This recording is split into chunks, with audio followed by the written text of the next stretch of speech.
अगर वेंटिलेटर क्या होता है एक जनरल पब्लिक के लिए, अगर तो क्या होता है अगर उसको आप समझ, तो कैसे एक इमोशनल फीलिंग होती है डेथ के बारे में? लोग मौत से डरते हैं या उसको एक्सेप्ट करते हैं? कैसी फीलिंग रहती है? मरीज की भी अपनी किस्मत होती है कि वो किस दिन पहुंचेगा हॉस्पिटल, किसके हाथ में पड़ेगा। सिर्फ इसलिए नाराज हो गया कि वो उनके घर के कोई फूफा जी आए थे और आपने मिलने नहीं दिया, उनकी इंसल्ट हो गई। रिलीजन्स में ऐसा होता है कि दे रियली रिस्पेक्ट डेथ, है ना। Quality of death is as important as quality of life. I really love this new generation. They cannot be befooled. इन लोगों को मूर्ख नहीं बनाया जा सकता। Gen Z is very smart. अगर हम पे स्केल की बात करें तो क्या डिफरेंस होता है एक नॉर्मल नर्स में और क्रिटिकल केयर नर्स में? एक आईसीयू बनाने का जो पहला थॉट प्रोसेस है वो कहाँ से आया था?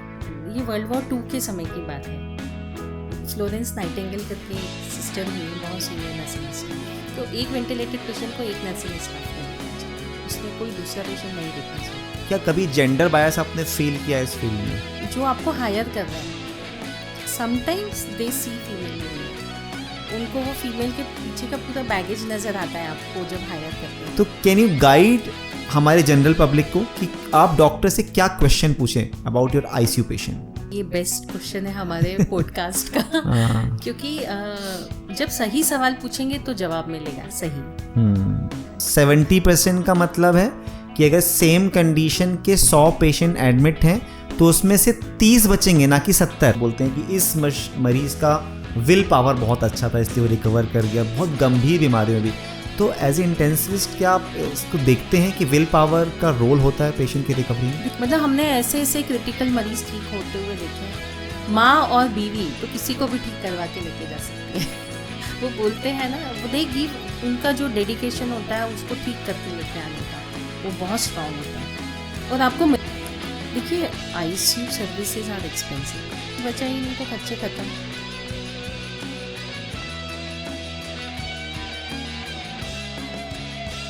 Welcome all in this new episode of beyond the metro. आज के इस एपिसोड में हम जानेंगे आईसीयू के बारे में। आप में से हर किसी ने किसी ना किसी फैमिली मेम्बर के लिए, रिलेटिव के लिए, फ्रेंड के लिए आईसीयू या क्रिटिकल केयर का नाम जरूर सुना होगा। जब भी हम आईसीयू की बात करते हैं तो वो बिप बिप साउंड जो शायद हॉस्पिटल से आते हैं वो हमारे जहन में आते हैं, बट जो हम नहीं सोच पाते उन अनगिनत आवाज़ों के साथ जो मशीनों से आती हैं हॉस्पिटल के बाहर, वार्ड के बाहर बैठे हुए पेशेंट, रिलेटिव की जो दिल की धड़कनें, उम्मीदों के साथ ऊपर होना नीचे होना, इस सब के बारे में हम जानेंगे आज हमारे आईसीयू एक्सपर्ट इंटेंसिविस्ट डॉक्टर शुभा से। आज का ये एपिसोड उन सभी के लिए इम्पॉर्टेंट है, चाहे वो आम जनता हो जो कि आईसीयू के बारे में जानना चाहते हैं, पेशेंट को आखिर क्यों आईसीयू में ले जाते हैं, या उन मेडिकल स्टूडेंट के बारे में जो कि क्रिटिकल केयर को, आईसीयू को, इंटेंसिविस्ट को अपने प्रोफेशन के रूप में चुनना चाहते हैं, या आपने केवल 10+2 भी किया हो और आप क्रिटिकल केयर में अपना करियर बनाना चाहते हैं। आप सभी के लिए एपिसोड इम्पॉर्टेंट है।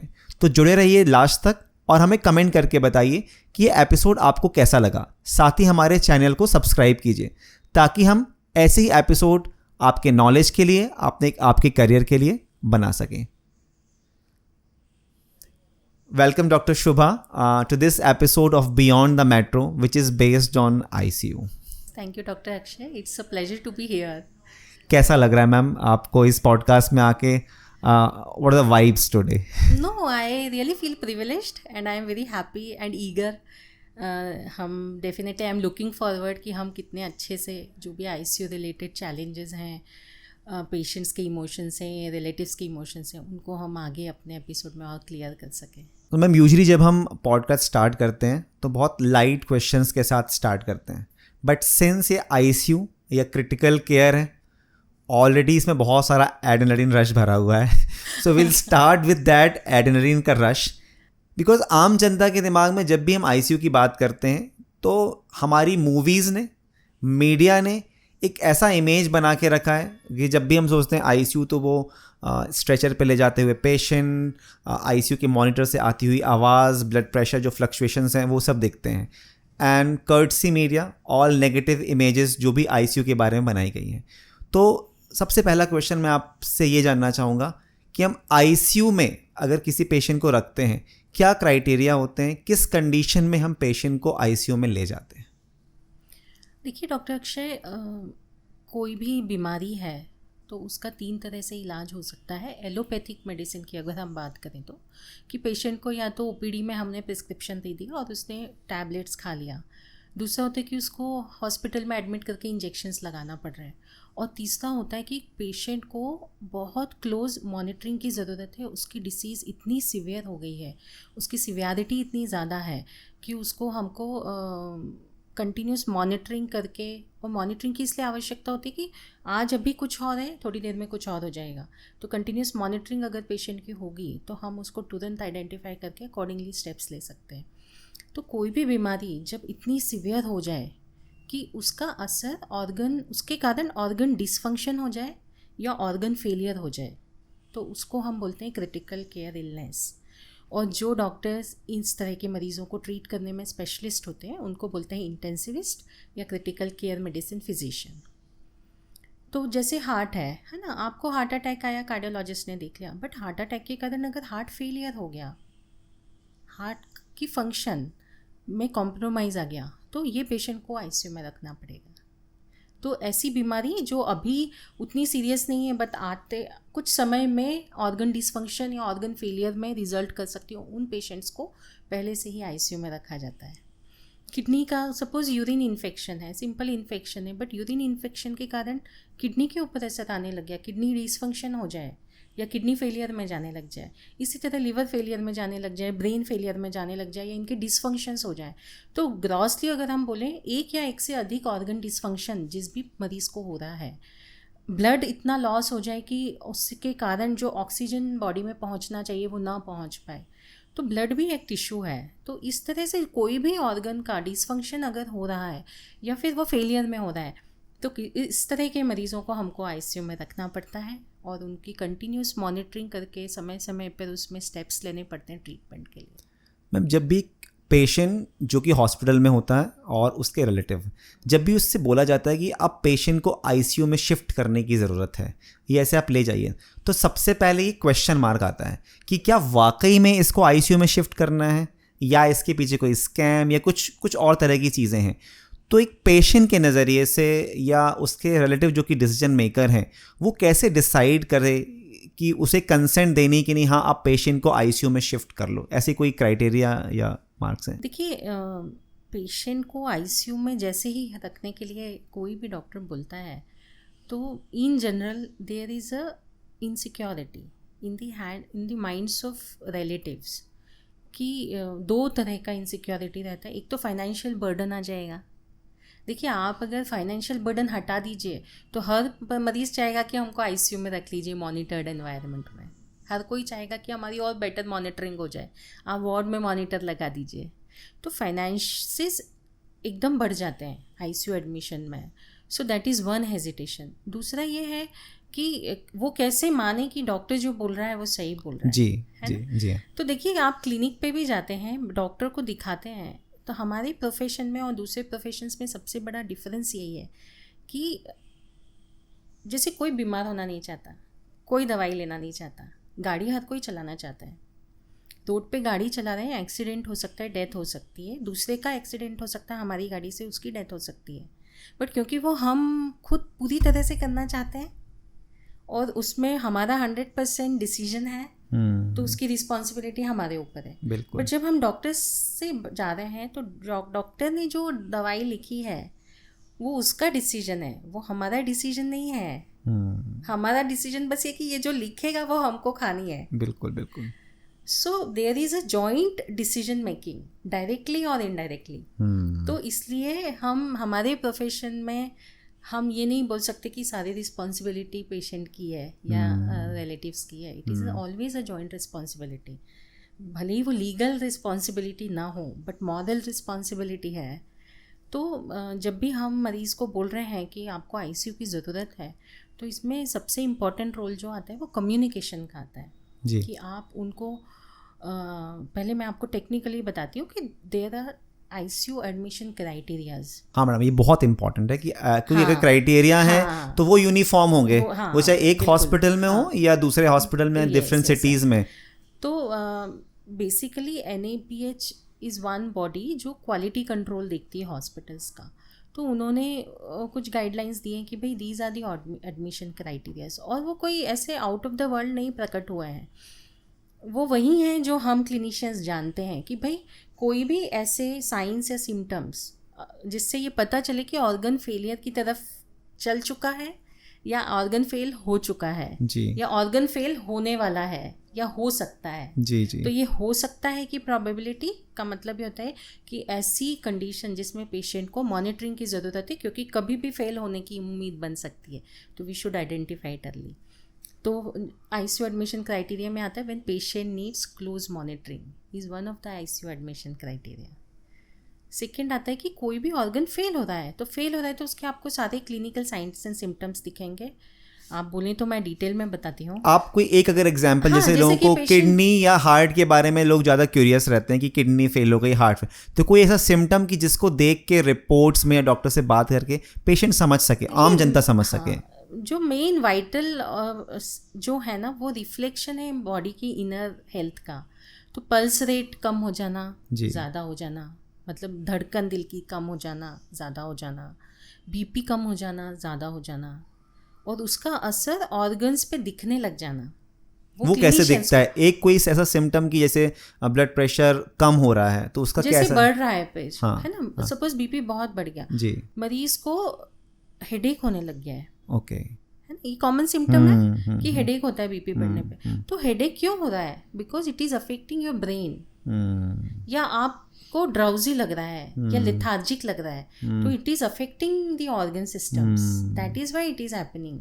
तो BP बढ़ा है और ब्लरिंग ऑफ विजन हो रहा है, दिखने में धुंधलापन आ रहा है, शुगर इतनी बढ़ गई है कि पेट दर्द होने लग गया है, ड्राउजी हो गए हैं, उठने की इच्छा नहीं हो रही है। तो जब आप चेक करते हैं तो कीटोन्स पॉजिटिव हैं, तो कीटो एसिडोसिस हो गया है पेशेंट को। सो क्लिनिकली दिखता है कि ये मरीज सीरियस हो रहा है।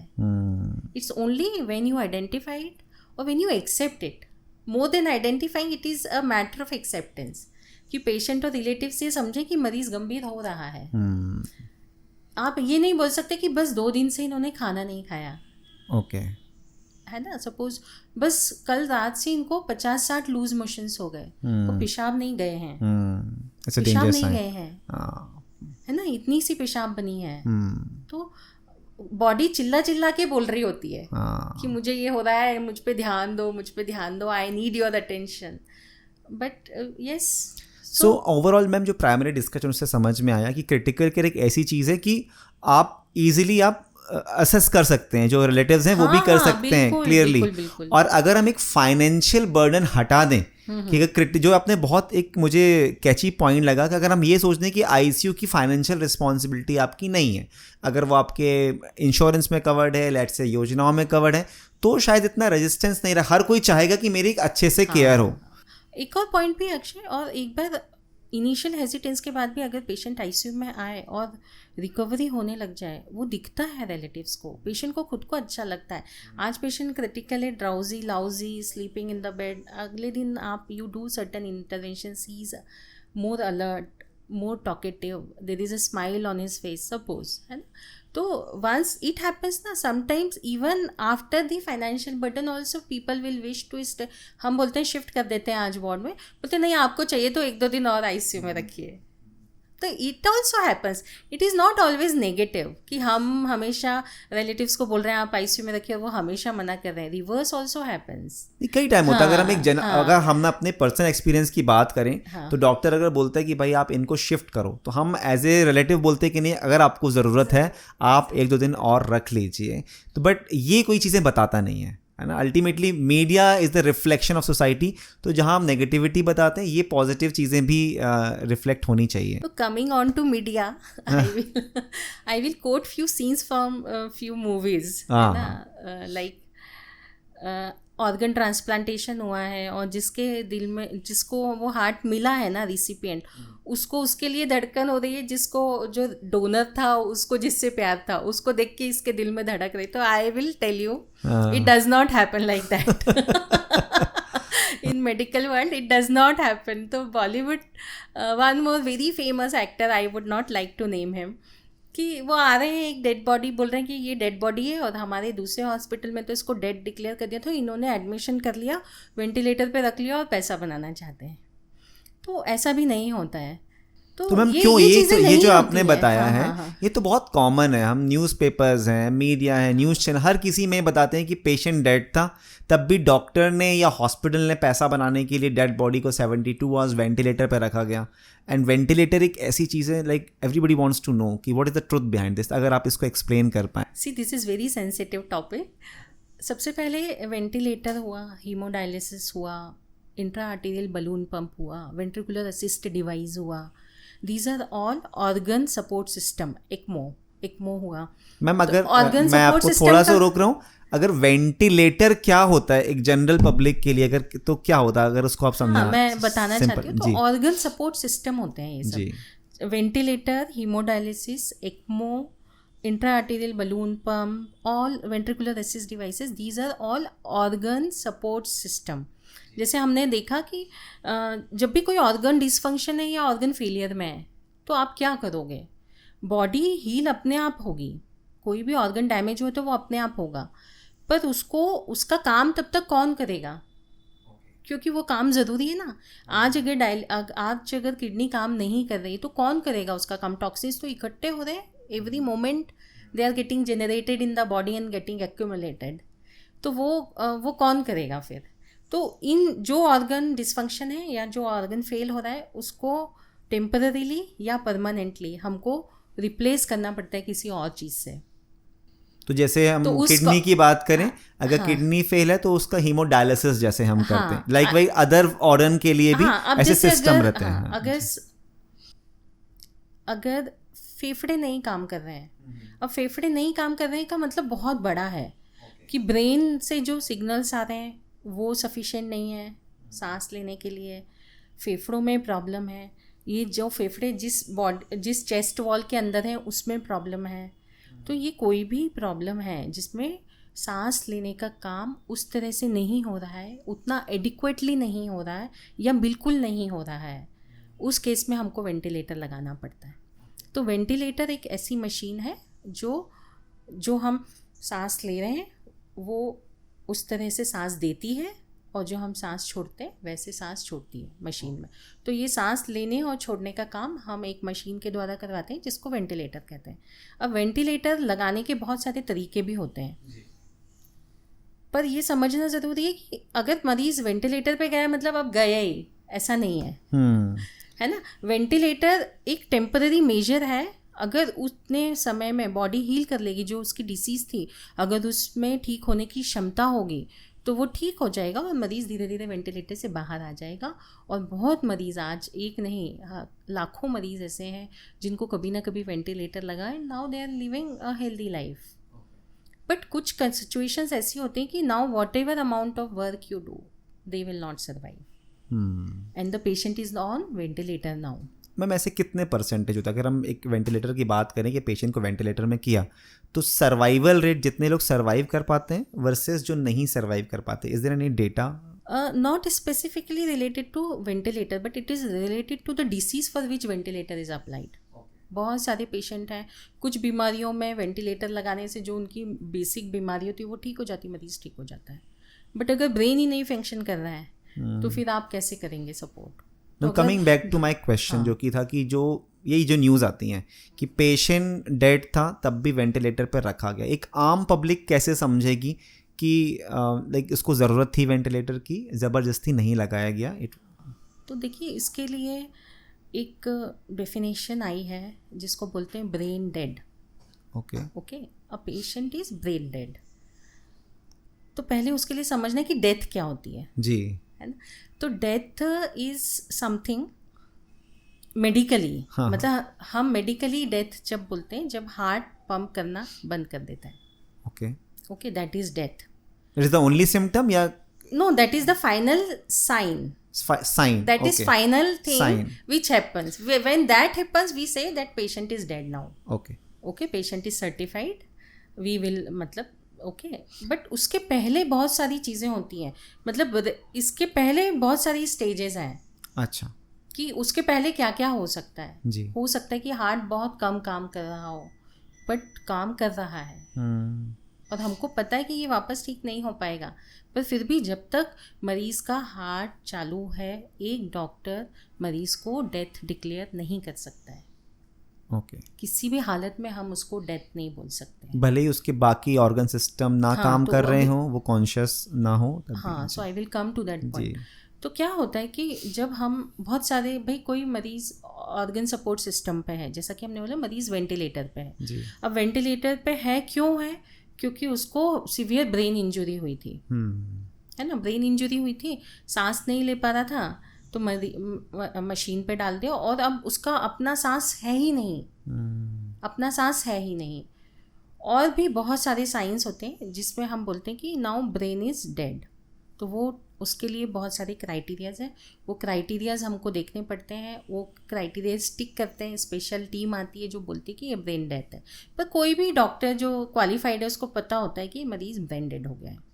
सो मैम क्या ब्रेन डेड से जी ब्रेन डेड पेशेंट के सर्वाइवल के चांसेस होते हैं या नहीं होते? ब्रेन डेड, देखिए अगर हाँ पेशेंट ब्रेन डेड है तो आज नहीं तो 6 घंटे बाद, नहीं तो 24 घंटे बाद, नहीं तो 7 दिन बाद, हो सकता है 10 दिन बाद, but death is destined, cardiac death is destined. Once the patient is brain dead, heart उसका रुकेगा ही। ये समझना बहुत ज़रूरी है, बिकॉज अगर किसी पेशेंट को बताया गया है, रिलेटिव्स को, कि पेशेंट इज ब्रेन डेड, तो उनको एक मेंटली प्रिपेयर्ड, शायद वही एक गैप रहता है। वही तो अब प्रॉब्लम क्या है, लीगल हैसल है ऐसा इसमें लीगल हैसल ये है कि जब मरीज ब्रेन डेड हो गया है पर अभी डेथ नहीं हुई है, तो एज डॉक्टर हम नहीं बोल सकते हैं कि आप ये हम बंद कर देते हैं सब कुछ। ओके, डॉक्टर के पास ये अधिकार नहीं है। अच्छा, पर मरीज़ के पास खुद के पास है अधिकार और मरीज़ के रिलेटिव्स के, फर्स्ट ऑफ किन के पास अधिकार है। क्या अधिकार है? सुप्रीम कोर्ट ने पैसिव यूथेनेसिया का एक डिसीजन दिया था इंडिया में। ओके। तो ये कहानी हुई 2018 से 2023 के बीच में, और 2023 में एक चीज़ आई जिसको बोला गया withdrawal of life support. Okay, withdrawal of life support का मतलब यही है कि अगर कोई मरीज की ज़िंदगी सिर्फ सपोर्ट पे चालू है तो उसको हटाने का अधिकार, या withhold of life support. Withhold of life support मतलब अगर आपको लगता है कि ये टर्मिनली इल है तो आपके पास ये अधिकार है कि आप लाइफ सपोर्ट लगवाओ ही मत।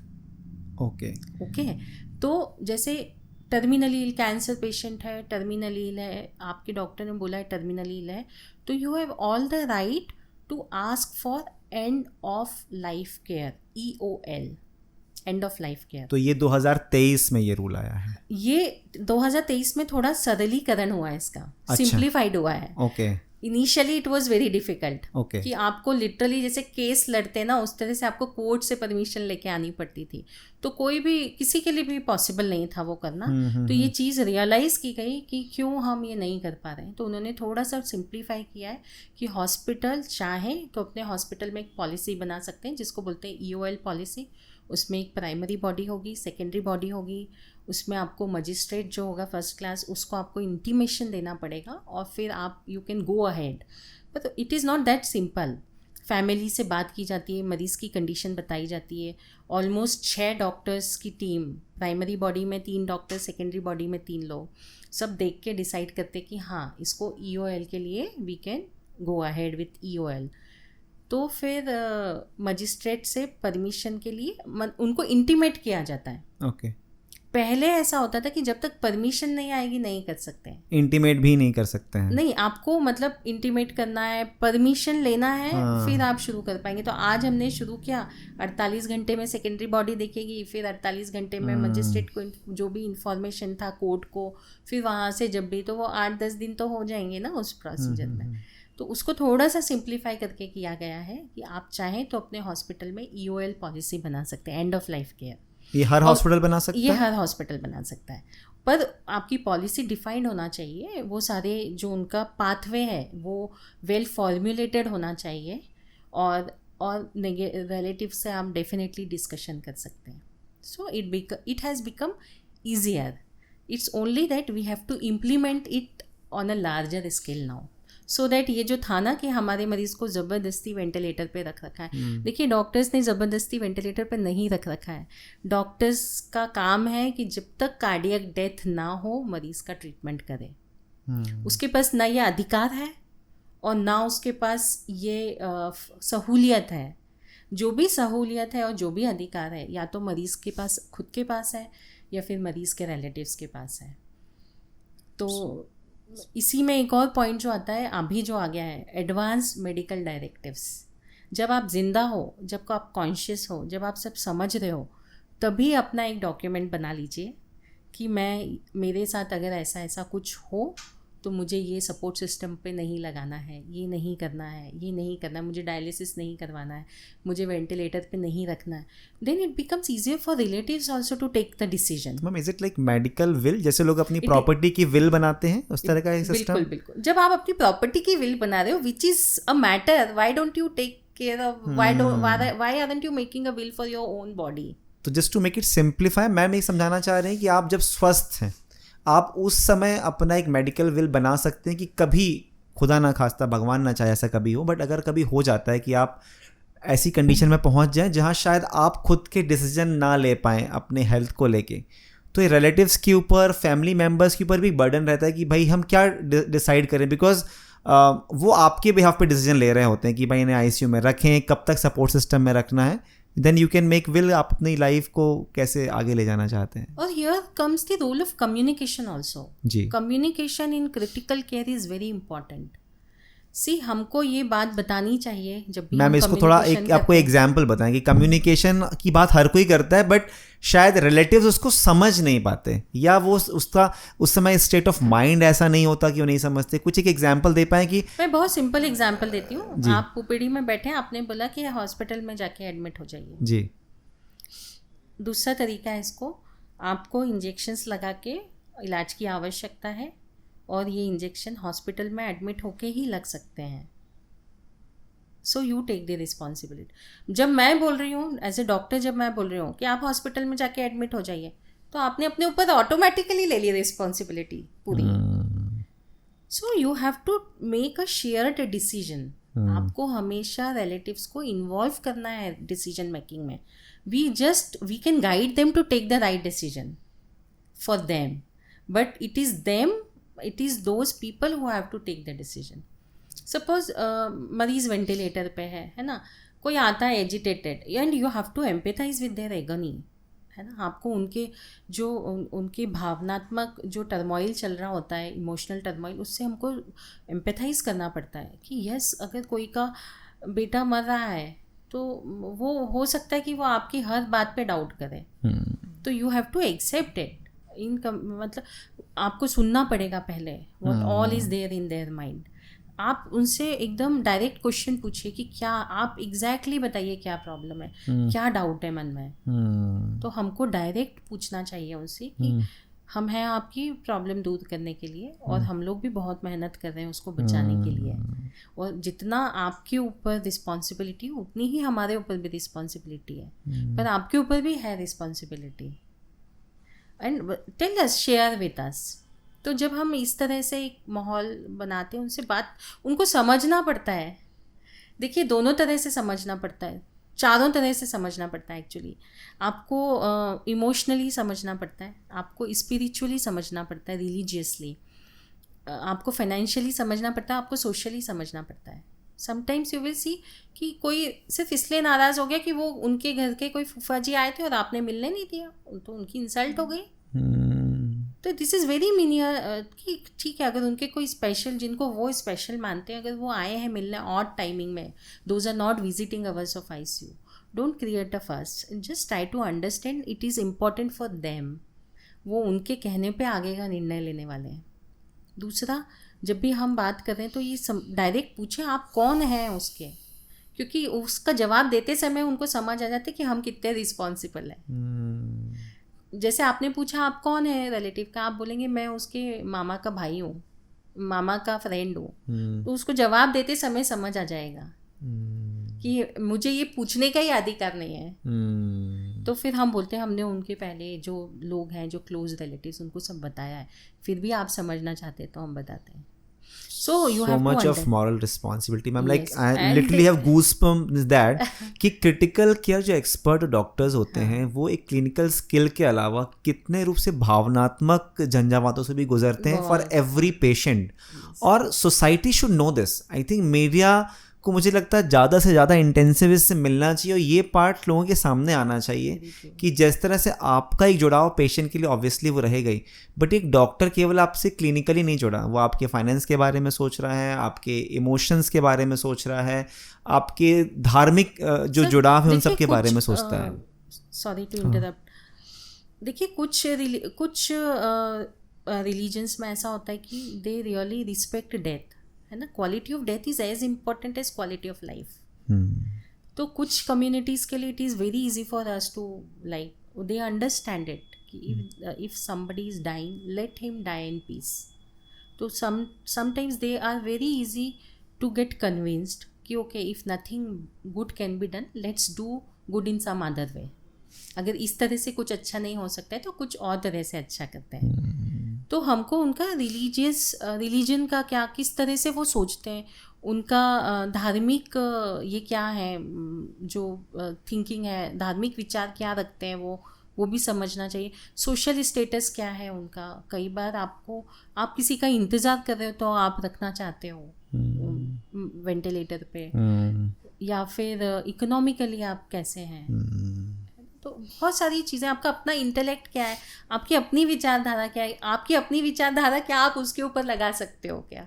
तो इस तरह से बहुत सारे फैक्टर होते हैं जिन चीज़ों को हम समझ के फिर एंड ऑफ लाइफ केयर का ऑप्शन डिस्कस किया जाता है रिलेटिव से. और अभी बिकॉज ऑफ मीडिया अवेयरनेस बहुत हो गई है and I really love this new generation. They can not be fooled. इन लोगों को मूर्ख नहीं बनाया जा सकता. Gen Z is very smart. मतलब I always feel they are smarter than us, है ना. क्यों आजकल की बॉलीवुड मूवी का मसाला क्यों नहीं चल रहा है ना. क्योंकि उनको पता है कि ऐसा नहीं होता है कि किसी का दिल किसी में लगाओगे तो उसके लिए अफेक्शन होगा. Maybe so they are more rational thinkers. Ma'am एक बहुत ही पर्सनल सवाल है. ज़िंदगी मौत को आप लोग दिन रात इतने पास से देखते हैं, कैसा लगता है? मतलब एक जो डेथ या मौत जैसी चीज़ें लोगों को आपने बहुत करीब से देखा होगा, कुछ को उससे रिकवर करते भी देखा होगा, तो कैसे की इमोशनल फीलिंग होती है डेथ के बारे में? लोग मौत से डरते हैं या उसको एक्सेप्ट करते हैं? कैसी फीलिंग रहती है, जैसे apart from your clinical things, you know? See दोनों तरह से बताऊंगी मैं जी. As clinician we always want to save life, जी, है ना. And as a human being we always understand that death is a part of life. It is continuous process. It is also life. So dying is also life. So once you understand, accept it कि it is a part of life, it becomes easier for us to emotionally grasp it. जैसे स्त्री रोग विशेषज्ञ they deal with births. एकदम contrast opposite intensivist होता है जो death से डील कर रहा है. तो 1% living with birth is dealing with birth. They also have a lot of stress because life is precious. Yes. उनके ऊपर भी बहुत प्रेशर रहता है. आप ऑब्स्टेट्रिशियन के ऊपर देखिए, बच्चा अगर हो जाए जचकी बचकी ठीक हो जाए तो बहुत मिठाइयाँ बटती हैं, बट खुदा ना खास्ता कुछ हो तो सीधे कोर्ट तक जाती है बात. So one is birth, one extreme is birth and the other extreme is death and they are similar. So the level of stress is same. Round the clock जो 24/7 हमको ऑन द टोज रहना पड़ता है वो भी same है. उनका भी कभी भी पैदा हो सकता है, हमारा भी कभी भी जा सकता है. तो these are just two extremes of the same continuum. तो there are lot of challenges but doctors are being trained like that. हम MBBS फर्स्ट ईयर में जाते हैं ना तो हमको फेल कर दिया जाता है. Now you see why it is happening. Because the cream of the people goes to MBBS. जो आप अपनी क्लास के टॉपर्स हैं, है ना, बिल्कुल हमारा डिस्ट्रिक्ट में टॉप, इधर टॉप उधर टॉप टॉप टॉप टॉप फटाम करके फेल हो जाते हो. yes.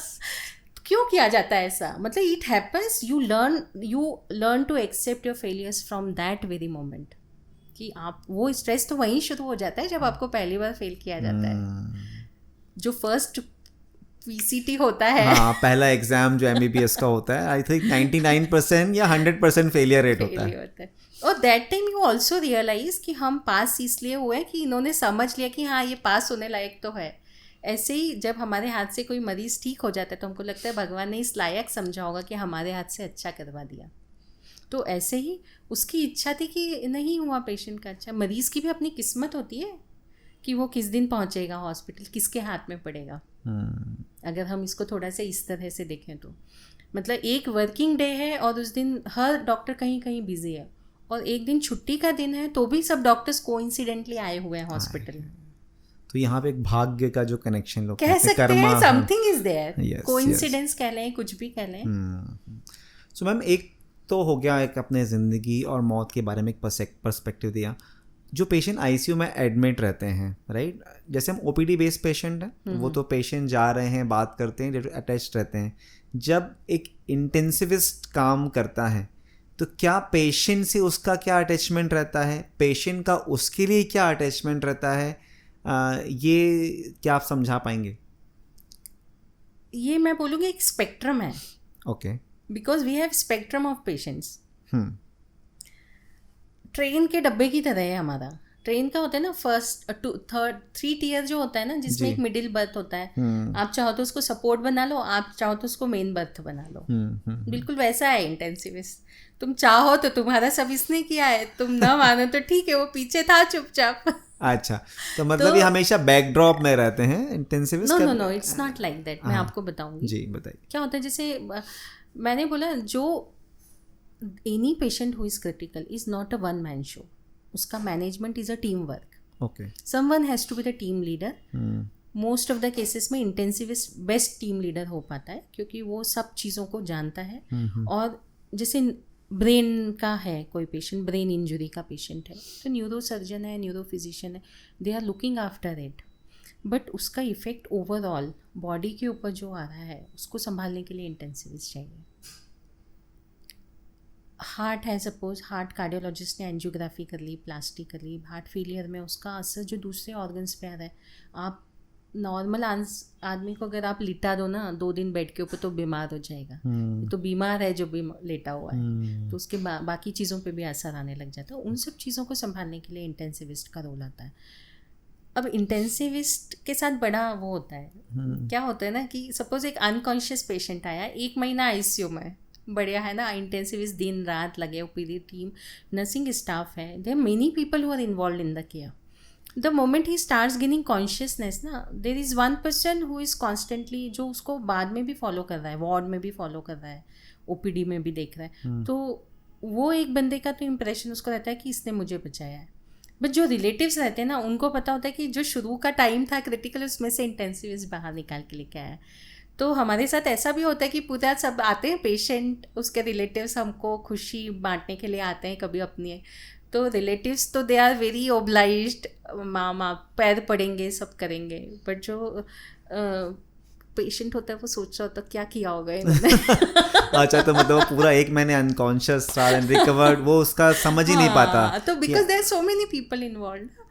तो और ICU environment itself is very different. मतलब it is out of the box. I will share one of my experience. Sunday we go for our routine thing. अगर हमारे patients हैं तो हम देखने जाते हैं। It is not Sunday Saturday का कोई मतलब नहीं होता इंटेंसिव केयर में। तो मैं गई, एक नया पेशेंट एडमिट हुआ, तो मैं उसको गई ICU में देखने के लिए। I was leaving for some function, मैं अपने भाई के साथ कहीं जा रही थी, और इतने में कॉल आया, तो मैंने बोला चल 10 मिनट जरा पहले पेशेंट देख लेते हैं। तो मेरे साथ ICU में आ गया। तो मैंने अपना पेशेंट देखा और मैं निकलने लग गई। तो उसने मुझे बोला कि वो 2 और थे, वो देख रहे थे, उनको क्यों नहीं देखा? तो ही मेड मी रियलाइज कि ICU में क्या होता है ना, दिन भर पेशेंट है, अकेला है, विजिटर पॉलिसी स्ट्रिक्ट होती हैं, मिलने जुलने वाले लोग कम आते हैं इन्फेक्शन के चलते, उनसे इन्फेक्शन होने का डर होता है। तो अल्टीमेटली वो लोग एक दूसरे को देख रहे होते हैं, या फिर जो कॉन्शियस पेशेंट है, या फिर वो नर्सिंग स्टाफ को देख रहा होता है। तो जब भी कोई आता है उनको लगता है कि ये हमको मिलने आएंगे। तो बहुत छोटी छोटी चीज़ें होती हैं। Then I made it a point, whenever I go I say hi hello to every patient. एक अपनी अलग दुनिया है आईसीयू की, it is a different world altogether. And when you say hi hello, actually you do the clinical examination of the patient. आप देख भी लेते हो कि मरीज यार ठीक है कि नहीं है। तो hi hello is never hi hello. Doctor अगर हाय हेलो कर रहा है ना, तो वो एक्चुअली आपको एग्जामिन कर लिया उसने आपको। तो मैम जैसे हॉस्पिटल्स में हम अलग अलग ब्रांच की बात करते हैं, तो शायद तो किसी ने पहले सोचा होगा कि आईसीयू क्यों ज़रूरी है, या नॉर्मल वार्ड से भी काम चल जा रहा है ना, और सेपरेट वार्ड से भी काम चल जा रहा है। तो एक आईसीयू बनाने का जो पहला थॉट प्रोसेस है वो कहाँ से आया था? बहुत ही अच्छा क्वेश्चन है डॉक्टर अक्षय। तो ये वर्ल्ड वॉर 2 के समय की बात है। फ्लोरेंस नाइटिंगेल करके एक सिस्टर हुई हैं, बहुत सीनियर नर्सिंग स्टाफ, तो उनका बड़ा रिस्पेक्ट है। मतलब आप किताबें लिखी हुई हैं ऐसा समझ लीजिए। तो वर्ल्ड वॉर 2 में बहुत सारी कैजुअलिटीज़ हो रही थी, तो सबको ऐसे कैंप में रखते हैं जैसे अपन मूवीज़ में देखते हैं, ऐसे ही कुछ होता है कुछ। तो वहाँ पे सब फैसिलिटीज़ दी जाती हैं। तो उन्होंने ये देखा कि जो पेशेंट्स नर्सिंग स्टेशन के पास थे, मतलब थोड़ा नज़दीक के दायरे में थे, उनमें रिकवरी होने के चांसेस ज़्यादा पाए गए।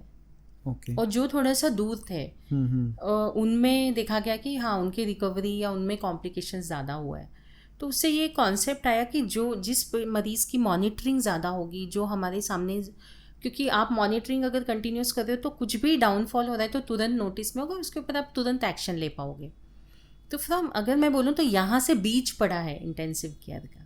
अच्छा। कि हम ऐसे एनवायरनमेंट में रखें जहाँ पे क्लोज मॉनिटरिंग हो, जिससे कि कोई भी इशू हो रहा है तो तुरंत सामने आए और तुरंत उसका मैनेजमेंट हो पाए। तो फ्रॉम हियर दी वो बोलते हैं ना नींव पड़ी।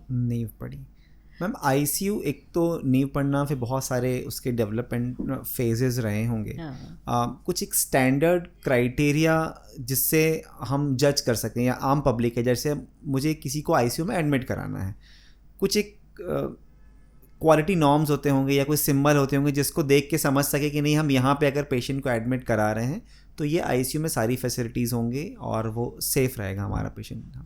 बहुत सारे क्वालिटी इंडिकेटर्स होते हैं आईसीयू के लिए, और उनके लिए प्रॉपर आपको सर्टिफिकेशन मिलता है। तो अगर आपके पास suppose one of the basic certification is NABH, इसके ऊपर के भी होते हैं बहुत सारे सर्टिफिकेशंस। तो एक तो ये कि आप सर्टिफिकेशन देखें हॉस्पिटल का। दूसरा इम्पॉर्टेंट चीज़ है कि वहाँ पे सारे स्पेशलिटीज़ अवेलेबल हैं कि नहीं है, ऑर्गन सपोर्ट सिस्टम के लिए जो लगते हैं कि भाई अगर इंटेंसिविस्ट होना चाहिए, कार्डियोलॉजिस्ट होना चाहिए, नेफ्रोलॉजिस्ट होना चाहिए, न्यूरोलॉजिस्ट होना चाहिए, डिफरेंट ऑर्गन्स के जो सपोर्टिंग टीम लगती है, टीम मेंबर्स लगते हैं, वो सारे अवेलेबल हैं कि नहीं है। दूसरा नर्सिंग स्टाफ रेशो क्या है। अच्छा। हाँ, because that makes a huge difference. Actually जितना क्रिटिकल पेशेंट है, आप नर्सिंग पेशेंट रेशो जितना अच्छा रखेंगे, मतलब 1:1 है तो बेस्ट, एक क्रिटिकल पेशेंट एक नर्सिंग स्टाफ। तो अगर मरीज़ वेंटिलेटेड पेशेंट है अगर, तो एक वेंटिलेटेड पेशेंट को एक नर्सिंग स्टाफ ने देखना चाहिए, उसने कोई दूसरा पेशेंट नहीं देखना चाहिए। It can not happen in wards, so that is why we advise to. और इसीलिए कॉस्ट भी बढ़ता है। अब आप एक दो मरीज के लिए एक स्टाफ देंगे तो you are paying to the staff ना। तो ये तीसरा क्राइटेरिया है कि आपको नर्सिंग पेशेंट का उन्होंने रेशो मेंटेन किया है कि नहीं। और चौथा mouth to mouth which works best in Indian scenarios. भाई आप ओपीडी में किसके पास जाते हैं, हाँ उनकी ओपीडी अच्छी चलती है, हमारे बच्चा ठीक हो गया था आप उनको दिखा लो, तो माउथ टू माउथ कि हाँ भाई ये बोल रहे हैं कि इनका आईसीयू, इन लोगों ने, किसी ने बोला कि हाँ इधर का आईसीयू ठीक था, तो इस तरह से। सो दिस इज़ वन पार्ट कि कैसे एक आम पब्लिक चूज़ कर सकता है कि भाई अगर किसी को आईसीयू में एडमिट कराना है तो किस हॉस्पिटल में चूज़ करें या किस आईसीयू को चूज़ करें। और दूसरी आपने एक बहुत अच्छी बात करी, नर्सिंग स्टाफ। तो मैम जो नर्सिंग स्टाफ क्रिटिकल केयर में काम करता है वर्सेस जो नॉर्मल वार्ड में काम करते हैं, बिकॉज हमारा ये जो पॉडकास्ट है this is educational business podcast. इसमें ना केवल हम एक एजुकेशन देते हैं बल्कि करियर अपॉर्चुनिटी भी देते हैं कि आपसे लर्न करके शायद छोटे शहरों के लोग जो Tier 2 Tier 3 टाउन के हैं अपना करियर को बना सके। एक नॉर्मल नर्स में और जो क्रिटिकल केयर में नर्स होते हैं, जो अदर स्टाफ होते हैं, क्या कुछ क्वालिफिकेशन डिफरेंस होता है? बेसिक क्वालिफिकेशन सेम रहेगा। GNM या BSc नर्सिंग करके आप क्रिटिकल केयर नर्सिंग में अपना आगे का परस्यू कर सकते हैं। तो 3 तरह से आप अपने आप को ट्रेन कर सकते हैं। एक तो करो और सीखो कि भाई आपने ज्वाइन कर लिया ICU, now you are very naive, आपको आईसीयू का कुछ भी नहीं पता है, पर आपको क्या क्या पता होना चाहिए वो पता होना चाहिए। ठीक है, आप सपोज फ्रेशर हैं बट आपको ये पता होना चाहिए कि मुझे इस पूरी टीम में से किससे सीखना है। Okay, so first if you are fresh और आपने कोई सर्टिफिकेशन कोर्स नहीं किया, आपने कुछ भी नहीं किया और आपने एक आईसीयू ज्वाइन कर लिया है, तो आप सबसे पहले टीम में ये आइडेंटिफाई करिए कि मैं किससे क्या सीख सकते हैं। ओके। और एक नॉर्मल नर्सिंग के अलावा जो आईसीयू नर्सिंग होता है उसको 5-6 चीज़ें आनी ही चाहिए। पहला, बेड रिडन पेशेंट की केयर कैसे करनी है, वेंटिलेटेड पेशेंट की केयर कैसे करनी है, इक्विपमेंट को हैंडल कैसे करना है, इक्विपमेंट का मेंटेनेंस कैसे रखना है, कुछ प्रोसीजर्स होते हैं आईसीयू में वो हमको उसको असिस्ट करवाना आना चाहिए, और दूसरों को सिखाना आना चाहिए, plus documentation. Yes, so all these things they have to learn. अगर उन्होंने कहीं उनको किसी ने नहीं सिखाया और एकदम नए आईसीयू में आ गए तो भी if you know what you have to learn, you can learn. अगर आपको ये पता ही नहीं कि हमें सीखना क्या है तो आप नहीं सीख पाओगे, पर अगर हमको ये पता है हमें क्या सीखना है और किससे सीखना है तो आप सीख जाओगे। ये हुआ। उसके अलावा बहुत सारे आजकल ऑनलाइन कोर्सेज होने लग गए हैं। ओके, यस, तो आप कोई भी एक अच्छे ऑनलाइन कोर्स में बहुत आपको सब मिल जाएगा। ये ऑनलाइन कोर्स का रिव्यू भी मिल जाएगा। वो एक डॉक्ट हब करके साइट है, आप उस पर भी आप चाहें तो आप लिंक अटैच कर सकते हैं, उसमें भी बहुत ज़्यादा गाइडेंस मिल जाता है करियर ऑप्शंस के लिए। तो वहाँ से बहुत सारे ऑनलाइन कोर्सेज होने लग गए जहाँ से आप the pattern is that you learn online, और उनके पास हाइब्रिड पैटर्न होता है कि आप चाहो तो वर्कशॉप भी ले सकते हो उनके। तो लाइक वी डू इट कि आपने पहले पूरा ऑनलाइन वीडियोस देख के सीख लिया और फिर आपने अपने हैंड्स ऑन वर्कशॉप कर लिया। तो hybrid model, they are the best models in today's scenario. मुझे ऐसा लगता है कि आप जहाँ हैं वहाँ काम करते करते आप पढ़ लीजिए और फिर हैंड्स ऑन वर्कशॉप करके सीख लीजिए। तो ये करियर पर्सपेक्ट है क्रिटिकल केयर नर्सेस के लिए। कैसे? वन मोर हमारे जो Indian society of critical care medicine एक सोसाइटी है, नेशनल बॉडी है, ये डॉक्टर्स और नर्सेस के लिए कोर्सेज चलाती है। तो ISCCN करके एक कोर्स होता है तो Indian society of critical care medicine का एक IDCCM होता है डॉक्टर्स के लिए, तो IDCCN होता है फॉर नर्सेस। तो it is a 2-year course. मतलब आपको ये अक्रॉस कंट्री करीब 250 hospitals are authorised by ISCCM। तो वहाँ पे सारे प्रोफेशनल ट्रेनिंग प्रोग्राम्स होते हैं, तो you can register in it. इसका फ़ीस करीब 5 से 10 हज़ार होता है। तो आपको मंथली मतलब 5 से 10 हज़ार पर 1 year होता है फ़ीस, और आप कहीं भी काम करेंगे तो आपको यूजुअली 20 हज़ार तक मिल जाता है आईसीयू नर्स को। तो they can always register it for that course. वो कोर्स में आप सिलेक्ट होना पड़ता है आपको, फिर आपका प्रॉपर इंटरव्यू होता है, फिर आपको एक हॉस्पिटल जहाँ भी आप ज्वाइन करना चाहते हैं अपनी चॉइस के हिसाब से, अगर वहाँ पे सीट अवेलेबल होगी तो आपको मिल जाएगी। And that is how you learn. So then you get a certified ICU nurse.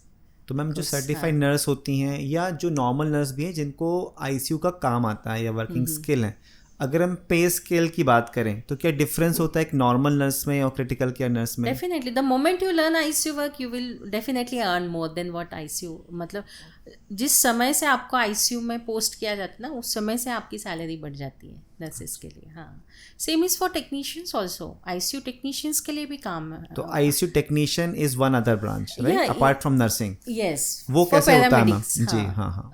It is like 10+2। Even if you are 10+2 और आपने अगर आईसीयू का कोई टेक्निकल कोर्स का डिप्लोमा किया हुआ है तो अक्रॉस महिंद्रा का स्मार्ट करके एक कोर्स चलता है। अच्छा। तो उनके बहुत जगह हॉस्पिटल्स हैं जिनको उन्होंने ऑथराइज कर रखा है।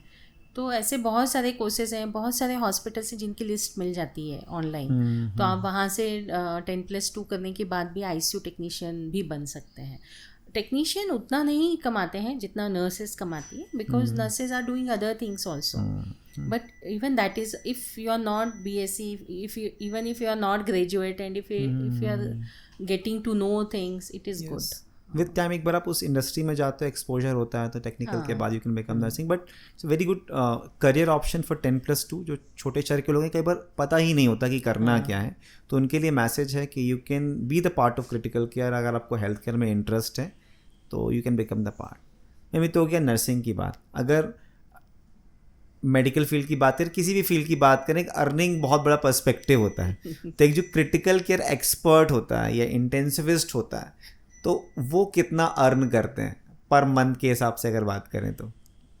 देखिए, क्रिटिकल केयर फिजिशियन या इंटेंसिविस्ट हम इसको बोलते हैं. It is a sub speciality और super speciality. It can be practice as both. अच्छा, मतलब आपका मिनिमम क्वालिफिकेशन MD होना चाहिए. मतलब MBBS allopathy, MBBS MD in any of the 3 branches. Like अगर आपने इमरजेंसी मेडिसिन, पल्मोनोलॉजी, एनेस्थीजियोलॉजी, ये 4 में से किसी में भी आपका स्पेशलाइजेशन है, तो then you can do certain courses. One of the most popular is IDCCM, Indian diploma in critical care medicine. वो 1 ईयर कोर्स है post MD.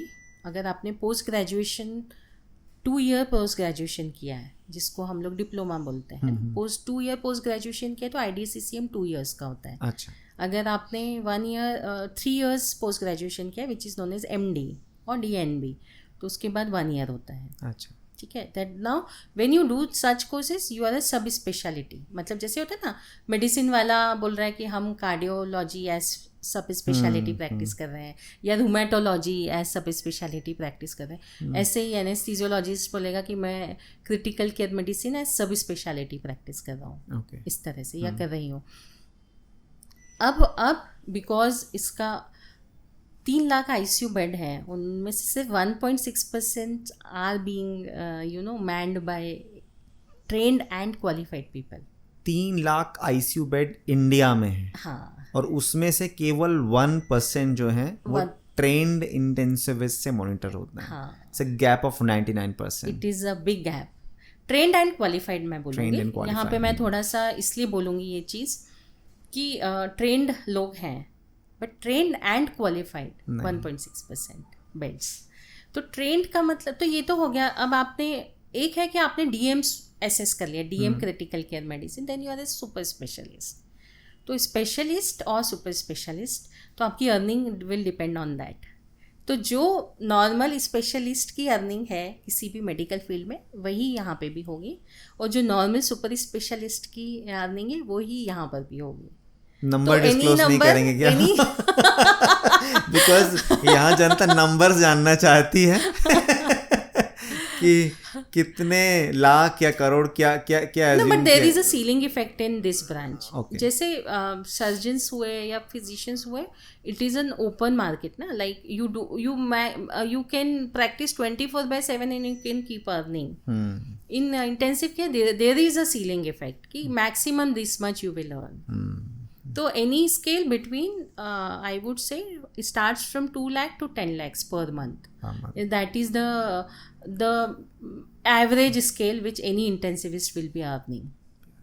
So with your experience, with your qualification, with your super added qualifications, fellowships and all, so this is how it goes. एक बार सीखने के बाद it is a good career option. 2 कारण से good career option है. पहला, you are really making a difference to the life of people. Second, there is a large gap. तो वही है, डिमांड सप्लाई वाला काम करेगा इधर भी. बट किस तरह के लोगों को? Critical care is very demanding branch है ना. आप you will be on toes 24/7. Emergencies भी होती हैं. तो जो एक लाइक अपकमिंग डॉक्टर्स हैं, लाइक MBBS कंप्लीट किया है, तो किस तरह के लोगों को क्रिटिकल केयर ब्रांच चूज करनी चाहिए? जिनको एड्रेनर्जिक रश अच्छा लगता है. बट मैं भी कई बार MBBS के लेवल पे नहीं डिफाइन हो पाता, लोगों को एक्सपोजर नहीं होता. इस बार से कई बार लोग ब्रांच गलत सेलेक्ट कर लेते हैं. तो क्या बेसिक चीज़ों को देखना चाहिए? बहुत सारे, जब आप एक MBBS पास आउट होते हैं, आपको ये नहीं पता होता कि आपको किस शहर में सेटल होना है. आपको नहीं पता कि 10 साल बाद कैसी फील होंगी, क्या ये सैचुरेटेड हो जाएंगी. बहुत सारे सवाल जवाब, और उनको लाइक करियर के अलावा बहुत सारी लाइफ रिस्पॉन्सिबिलिटीज. तो taking multiple things into account, एक बेचारा जो 22-23 साल का फ्रेशली पास MBBS है, वो कैसे चूज़ करे कि मैं क्रिटिकल केयर लूँ या नहीं लूँ? देखिए जो पोस्ट MBBS इंटर्नशिप होता है ना, that is a very crucial time, and I would advise कि लोगों ने इंटर्नशिप करना चाहिए, क्योंकि इंटर्नशिप में आपका हर डिपार्टमेंट का क्लिनिकल एक्सपोजर होता है। तो वो एक बहुत इंपॉर्टेंट स्टेप होती है जब आपको समझ आता है कि यार मुझे मज़ा किस में आ रहा है। एक चीज़ हो गई। दूसरा, आपको ये भी समझ में आता है कि फाइनेंशियल वायबिलिटी किस चीज़ की है। और तीसरा, आपको ये भी समझ में आता है कि मेरा अपना नॉलेज कितना है कि मैं रैंक लेके आ पाऊँगा। तो एक चीज़ नहीं काम करती कोई भी ब्रांच को सिलेक्ट करने के लिए। It is not up to our will. देखिए, हम ब्रांच सिलेक्ट तब कर पाते हैं जब आपने रैंक बहुत अच्छी निकाली हो। तो अगर मैं बोलूँ कि टॉप 50 रैंकर्स के लिए यस, तो दे नो कि व्हाट दे वांट। कई बार मैम वो भी नहीं जान पाते ब्रांच सिलेक्ट करने के बाद, they also leave the branches. हाँ, तो सपोज इफ अगर हम उस फैक्टर को नलीफाई कर दें कि सबको, आपको अपनी रैंक पे जो आप चाहते हो वो मिल सकता है। सपोज अपन ऐसा माने, ऐसा नहीं होता है, पर सपोज अगर हम ये माने कि आपकी जो भी रैंक आई है, आपको उस पर जो आपकी इच्छा हो कि वो मिल रहा है सपोज, तो फिर आपको ये देखना चाहिए आपको क्या करना अच्छा लगता है। कैसे? एक होता है, किराने की दुकान का एग्जाम्पल देती हूँ। एक होता है किराने की दुकान वाला, उसको टर्न ओवर अच्छा लगता है ना, आए जाए। एक होता है कि भाई मैं तो शोरूम लेके बैठा हूँ, दिन में मेरी एक गाड़ी बिक जाए मेरा काम हो जाएगा। तो आपको ये एप्टीट्यूड समझना चाहिए खुद के बारे में कि मुझे क्या अच्छा लगता है। क्या मुझे पेशेंट से बात करना अच्छा लगता है या मुझे पेशेंट से बात करना नहीं अच्छा लगता है। दूसरा, ये हमको समझना चाहिए। तीसरा, हमारे स्किल्स कैसे हैं, whether we are more of like flow chart person कि हमको ये बताइए ये किया तो ये करना है, और we are we are something who is okay with doing something with surgery and hands on. तो आपको ये पता होना चाहिए कि हम हमारा सर्जिकल एप्टीट्यूड है या हमारा मेडिकल एप्टीट्यूड है। ये तो फर्स्ट ऑफ ऑल आपको क्लियर होना चाहिए। मतलब आपसे एक सिंपल सा अगर कुछ टूटा हुआ जुड़ नहीं रहा है तो रहने दो surgery, because it is all it needs skill, है ना। एंड और देन आपको उससे रिलेटेड स्ट्रेस पता होना चाहिए और उससे रिलेटेड लाइफस्टाइल पता होना चाहिए। जैसे सपोज हम माने कि सपोज एक ब्रांच है जिसमें कि आपको रूटीन आवर्स में काम करना है, और फिर महीने में हो सकता है 1-2 बार ही आपको कभी ऐसा हो कि नाइट में नहीं आपको आना पड़ेगा, एक आध कुछ कहीं पे कुछ गाइडेंस चाहिए तो फ़ोन आ जाएगा।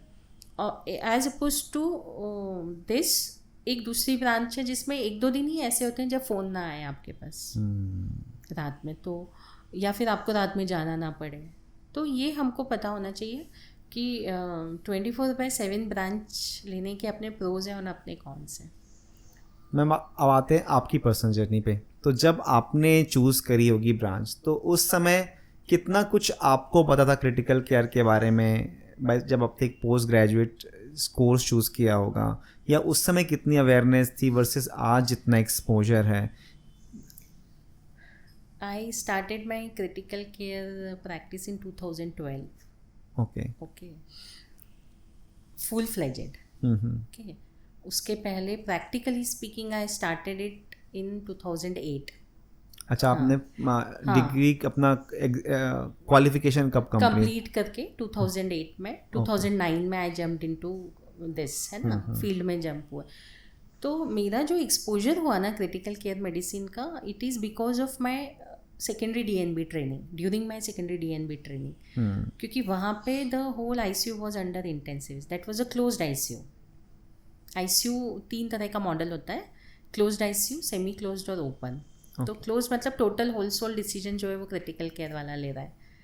तो वहाँ पे मेरा ब्रांच से एक्सपोजर हुआ। फिर अगेन जो आपने सवाल पूछा कि कैसे डिसाइड करना, तो that time I was doing many other things also. तो जब मैं बैठी तो मुझे लगा नहीं यार ये मुझे अच्छा लगता है। So this is how you decide, you come to know about yourself कि हमको क्या करना अच्छा लग रहा है। तो this is how I started doing critical care medicine, और अच्छा रहा। It was a good journey. आप बहुत सारे चैलेंजेस आते हैं। It was predominantly patriarchal society. तो मैं उसी क्वेश्चन पे आ ही रहा था कि critical care ICU emergency branch है, ऑल्दो आजकल कोई जेंडर बायस नहीं है, बट तभी भी काम करते हुए एक दो तरह क्या कभी ऐसा फील हुआ कि because of like female as a female intensivist, though मैं इसमें पर्सपेक्ट जानना चाहूँगा, क्या कभी अपने जो डॉक्टर फ्रेंड्स हैं वहाँ से जेंडर बायस, या ऑर्गेनाइजेशन जहाँ पे कई बार डॉक्टर्स डिसीजन मेकर नहीं होते हैं, क्या कभी जेंडर बायस आपने फील किया इस फील्ड में? I will tell you on 3 aspects. अच्छा. First, amongst your colleagues, है ना, ठीक है. आपके अपने जो डॉक्टर्स हैं सब हैं, वहाँ कोई जेंडर बायस नहीं है. हाँ. Doctors see you as doctors. मतलब कोई मेल फीमेल नहीं होता. खत्म. हाँ, वहाँ कोई मेल फीमेल नहीं होता है. जहाँ तक है जो आपको हायर कर रहे हैं, sometimes they see female in you. उनको वो फीमेल के पीछे का पूरा बैगेज नज़र आता है आपको जब हायर करते हैं तब, कि क्या ये इमरजेंसी में आ पाएंगे, क्या इनके नखरे तो नहीं रहेंगे, क्या इनकी चिक चिक तो नहीं रहेगी. तो when they are hiring you they may be bit hesitant. वहाँ पर कुछ लोगों के मन में आ सकती है. कॉर्पोरेट लेवल पे यूजुअली नहीं होता है, बट थर्ड टियर सिटी में yes it happens. Gender bias होता है. And you are being paid less than what your counterpart male is ऐसा getting क्यों? paid. मतलब क्लिनिकल स्किल तो सेम है, ये सब ये सिर्फ हमारे फील्ड में नहीं है, it is a general phenomena all over the world. और इसमें मैं ये बोलूँगी कि let us accept it like that. There is no harm in that. कुछ को बहुत ज़्यादा फर्क नहीं पड़ता है. धीरे धीरे चीज़ें बदल रही. जैसे अब ये हो गया ना, डॉक्टर्स कम से कम डॉक्टर्स को डॉक्टर की तरह देखते हैं. धीरे धीरे सोसाइटी भी देखने लगेगी. मेरे साथ तो ये भी हुआ है कि मैं जब पेशेंट से मिलती थी तो उसको लगता था ये स्त्री रोग विशेषज्ञ हैं. है ना. कभी आप सपोज इमरजेंसी पॉलीट्रॉमा पेशेंट आया है ना, कॉल आई मेरे पास, मैं गई देखने, तो जो रिलेटिव्स होते थे ना, मतलब ऐसे गाँव के बड़े बड़े लोग हैं सब, वो ऐसे देख रहे कि मतलब उनकी आंखों में आप पढ़ सकते हो कि क्या ये कर पाएगी. हाँ, मतलब ये क्या ही जानती होंगी ये, मतलब ऐसा. फिर पर वंस यू डू, आप अपना काम करते हो, आप उनसे बात करते हो ना, फिर उनका एकदम रिवर्स यू टर्न ले लेते हैं वही लोग जो अभी आपसे आज वो डाउट कर रहे हैं. और 16 घंटे, मतलब आज रात में सपोज 2 बजे एडमिट किया, कल हम सुबह 11 बजे उनसे फिर से मिले और मरीज़ ठीक हो गया, मतलब दिखने लगा कि ठीक हो रहा है, तो वो आपको अचानक देवी बना लेते हैं फिर. तो मतलब इट इज़ ऑल्सो एक्सट्रीम. मतलब on at one point of time they are doubting you, on the other time they are like अब तो आप ही करोगे जो करोगे. एस्पेक्ट तो आपके जो कलीग हैं उनका. सेकेंड आपने बताया जो हायर करते हैं मे बी इन कॉर्पोरेट या अदर हॉस्पिटल. तीसरा एस्पेक्ट कौन सा है to see gender bias? Oh, the patient's relatives. Third aspect. Patient का सपोज अनकॉन्शियस है, पेशेंट पता नहीं क्यों डाउट नहीं करता डॉक्टर पे कभी. That touch we give them ना, I think that develops the confidence in them. But relatives do doubt sometime. वो थोड़ा शक की निगाहों से देखते हैं, मतलब आपको अपने आप को प्रूफ करना रहता है उनको कि हमको आता है. अच्छा, वो बड़ा अच्छा सवाल पूछते हैं, देख लो मैडम आपसे हो पाएगा तो. अच्छा, ये लीडिंग क्वेश्चन भी पूछते हैं. नहीं तो हम किसी सर को बुलाएं. आई डोंट नो आगे उनका क्या रहता है. ठीक है मैम. कई बार क्रिटिकल केयर जो आईसीयू में पेशेंट होता है, एक शायद मीटिंग आवर होता है जिसमें पेशेंट को डॉक्टर से मिलने दिया जाता है, पेशेंट की तबीयत जानने के बारे में क्या प्रोग्रेस है. बट कई बार जब भी आईसीयू सेटअप की हम बात करते हैं तो एक शायद हर 8 घंटे के बाद एक आधे घंटे का स्लॉट होता है जिसमें रिलेटिव्स इंटेंसिविस्ट से मिल सकते हैं अपने पेशेंट की प्रोग्रेस जानने के लिए या आगे क्या ट्रीटमेंट चलेगा. बट समहाउ उनके ऊपर इतना इमोशनल बर्डन होता है कि वो डॉक्टर से पूछ ही नहीं पाते, कि उनके दिमाग में नहीं होता. जैसे अभी मेरे दिमाग में क्वेश्चन नहीं आ रहा है कि क्या क्वेश्चन पूछने चाहिए. तो कैन यू गाइड हमारे जनरल पब्लिक को कि आप डॉक्टर से क्या क्वेश्चन पूछें अबाउट योर आईसीयू पेशेंट? ये बहुत ही अच्छा, आई वुड से ये बेस्ट क्वेश्चन है हमारे पॉडकास्ट का. क्योंकि जब सही सवाल पूछेंगे तो जवाब मिलेगा सही, है ना. तो जो रिलेटिव्स होते हैं ना, उनको पता होना चाहिए कि हम क्या जानना चाह रहे हैं. मोस्ट ऑफ द केसेस में उनको ही नहीं पता होता है कि हम क्या सुनना चाहते हैं, है ना. क्या एग्जैक्टली हमको जानने से हमारे लिए आगे का डिसीजन मेकिंग ईजी हो जाएगा. तो 3 चीज़ें हमको करनी चाहिए जब भी हम काउंसलिंग सेशन में बैठ रहे हैं किसी भी डॉक्टर के साथ, या तो एडमिटिंग कंसल्टेंट है या फिर इंटेंसिविस्ट है, कि सबसे पहले आपको हमारे मरीज़ का ये पूछे आप डॉक्टर से कि अभी की स्थिति क्या है. अभी मरीज कैसा है, कितना क्रिटिकल है, कितना सीरियस है, और कल जैसा आया था उससे अच्छा है या डाउन है। ठीक है, तो इसके जवाब में ये मिलेगा आपको, इसके जवाब ये होना चाहिए कि आज मरीज की सिवियरिटी इतनी है और मोर्टालिटी चांसेस इतने हैं। तो इसके लिए स्कोर्स होते हैं कैलकुलेट करने के लिए, बिल्कुल साइंटिफिक होता है। आप वो पेशेंट की स्थिति, मतलब उसके क्लिनिकल जितने भी क्राइटेरियाज होते हैं वो एक सॉफ्टवेयर में डालते हैं, एक स्कोर आ जाता है और उससे मोर्टालिटी रेट निकल आता है। तो हमको एज डॉक्टर्स नंबर्स देना चाहिए। तो मोर्टेलिटी मतलब मृत्यु की संभावना, मोर्टालिटी की मतलब मृत्यु की संभावना। तो आज मरीज का अपाची स्कोर 26 है और मृत्यु की संभावना 70% है। ओके।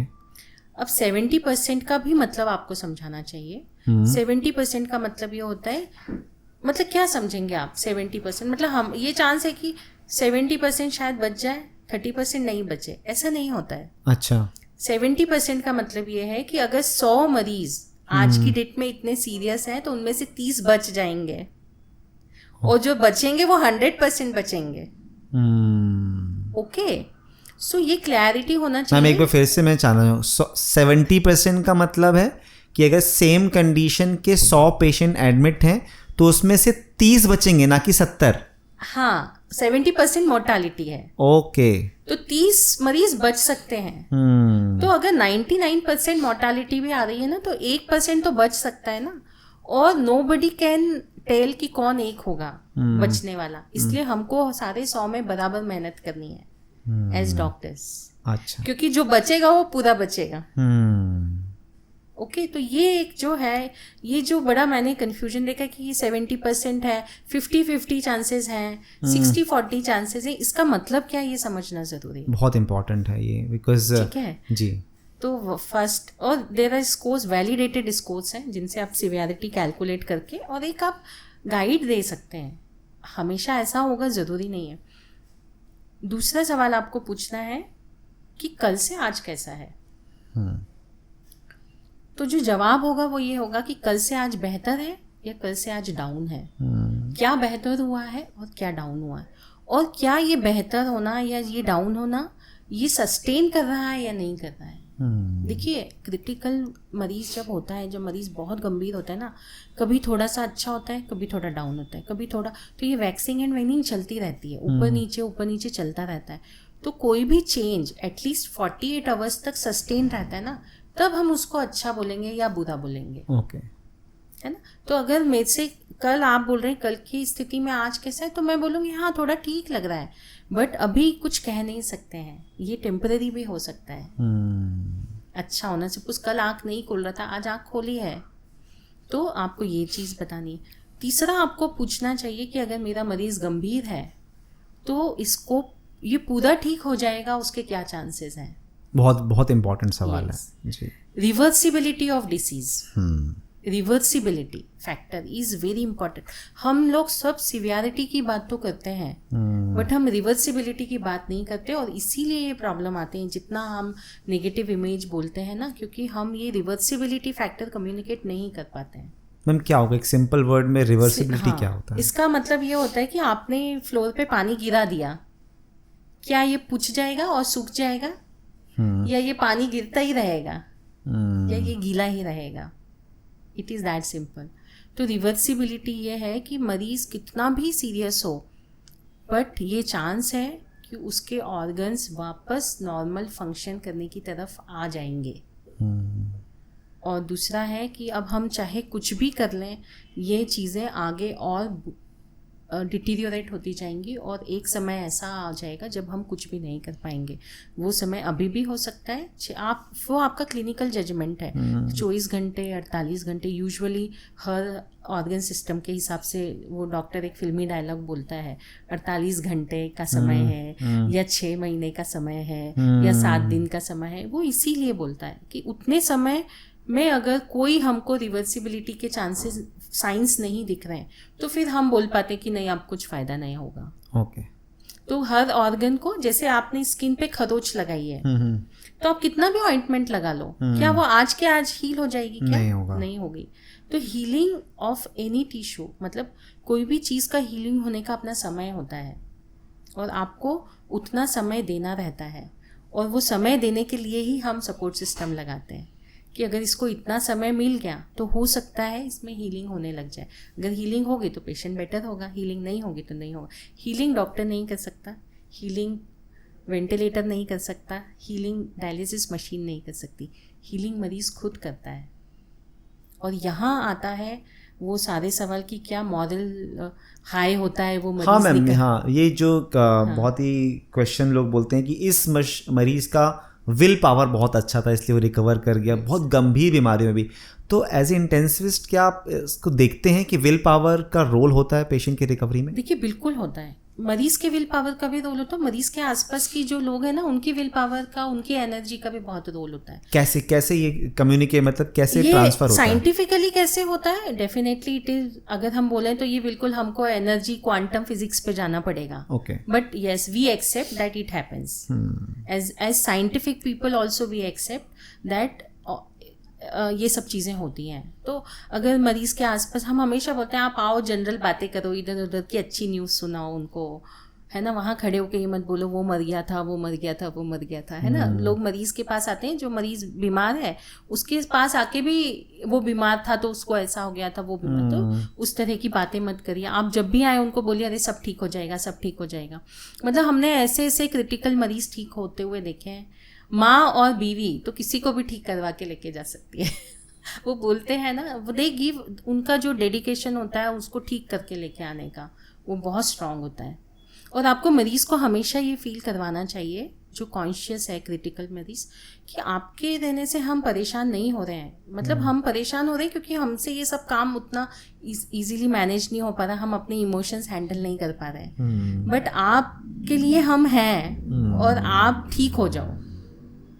बहुत इंपॉर्टेंट मैसेज, बिकॉज कई बार पेशेंट भी देखता है कि सब लोग आ रहे हैं परेशान, तो मेरी वजह से ये लोग परेशान हो रहे हैं। तो वो आपको कहना है कुछ चीजें अपने मुंह से कि आपके कारण हम परेशान नहीं हो रहे। परेशानी तो ये सब सर्कमस्टेंसेस की है, बट इसका ये मतलब नहीं कि आप ठीक मत हो जाओ या आप बीमार होने से हमको कुछ सेवा करने में तकलीफ है, ऐसा नहीं है। तो ये केवल मन में रखना नहीं है, पेशेंट को कम्युनिकेट भी करना है। और जब हम बोलते हैं तो हम खुद भी श्योर हो जाते हैं उस बात के लिए। बहुत ही मेरे ख्याल से ये इंपॉर्टेंट मैसेजेस हैं और आम जनता के लिए भी बहुत हेल्पफुल है मैम, बिकॉज आईसीयू एक ऐसी जगह होती है जहाँ नमनेस आ जाती है, दिमाग नहीं काम करता। तो ये जो सेगमेंट है पॉडकास्ट का, ये जनता को बहुत हेल्प करेगा। पहली बात तो हम नहीं चाहेंगे कोई भी आईसीयू में जाए, but like it's a life है, कभी ना कभी फेस करना पड़ता है। अगर आते हैं सर्कमस्टेंसेस तो इस तरीके से आप इनको बेहतर बना सकते हैं। तो टू समराइज, अगर आप अपने काउंसलिंग सेशन में बैठे हैं डॉक्टर के साथ, तो डॉक्टर से 3 सवाल पूछिए। हमारा मरीज़ कितना सीरियस है, कल की अपेक्षा आज सुधार है या सुधार नहीं है, क्या हमारा मरीज़ में ठीक होने की संभावनाएं हैं, मतलब जो डिसीज़ है उसमें रिवर्सिबिलिटी फैक्टर कितना है, और मरीज़ को कितने और दिन आईसीयू में रहना पड़ेगा, और उसके फाइनेंशियल एक्सपेंसेस भी आपको प्लान करने चाहिए। मैम एक आपने बात कही, मैं थोड़ा सा उसको और इलैबोरेट करना चाहूँगा कि माँ और बीवी एक ऐसी ताकत है जो कि बहुत सारे मरीज़ों को क्रिटिकल केयर से आईसीयू से वापस ज़िंदगी की तरफ ले जाती है। ऐसा कोई एग्जाम्पल, स्टोरी या एक जनरलाइज चीज़ें आपने देखी हैं, क्या ऐसी चीज़ रहती है? बहुत, मतलब इतने केसेस देखे हैं हमने जहाँ पे मरीज़ बहुत सीरियस है, कोई रिस्पॉन्स शो नहीं कर रहा, बीवी है या मदर है वो एकदम मतलब दे हैव लॉस्ट होप, उनको कोई आशा की किरण नज़र नहीं आ रही है। फिर कोई कुछ बोलता है, या डॉक्टर के बोलने से या किसी स्टाफ के बोलने से या रिश्ते, उनको अगर होप जाग जाए, और फिर जब वो मदर या बीवी जब मरीज़ को के पीछे फुल एनर्जी के साथ जुट जाती है, तो मरीज़ में कहीं ना कहीं सबकॉन्शियस लेवल पे ये एनर्जी जाती है कि यार दे ऑल नीड मी, और वो शायद वो एक चीज़ होती होगी कि आई एम स्टिल नीडेड, मेरी ज़रूरत अभी भी है। बेटियां हों कि वो फादर को लगता है, मेरे पास बहुत पेशेंट हैं ऐसे, मतलब स्टोरीज आप अलग से एक पॉडकास्ट बना सकते हो उन सबके एक्सपीरियंसेस का। अच्छा। हाँ, कि माँ बेटी ने बोला नहीं पापा अभी कैसे आप इतना बीमार हो सकते हो, और मेरा तो अभी कुछ हुआ ही नहीं, आपने कुछ मेरा देखा नहीं, मेरी शादी नहीं हुई है, बच्चे नहीं देखे आपने, कुछ नहीं। All these things they you just have to communicate कि आप यू आर नीडेड, और एक खुद में कॉन्फिडेंस आ जाता है। मैंने एक लेडी का काउंसलिंग किया था। मैंने आप चाहो तो बचा के ले जा सकते हो, हम लोग नहीं कर पाएंगे कुछ। And then she was determined. तो इन सब चीज़ों से ना एक तो चीज़ होती है कि पॉजिटिविटी जनरेट होती है, एक ट्रस्ट का बॉन्ड डेवलप हो जाता है, और दूसरा एक लंबे समय तक हमें धीरज आ जाता है कि हमको अभी पेशेंस रखना पड़ेगा। क्योंकि कुछ हाइपोक्सिक ब्रेन इंजरी का पेशेंट 1 महीने तक कुछ नहीं रिस्पॉन्स दे रहा है आपको, but we know that someday he will get up. एक दिन वो उठ जाता है, रिस्पॉन्स देने लगता है। चारों हाथ पैर नहीं चल रहे थे मरीज के, है ना, 1 महीने तक बिस्तर पे था।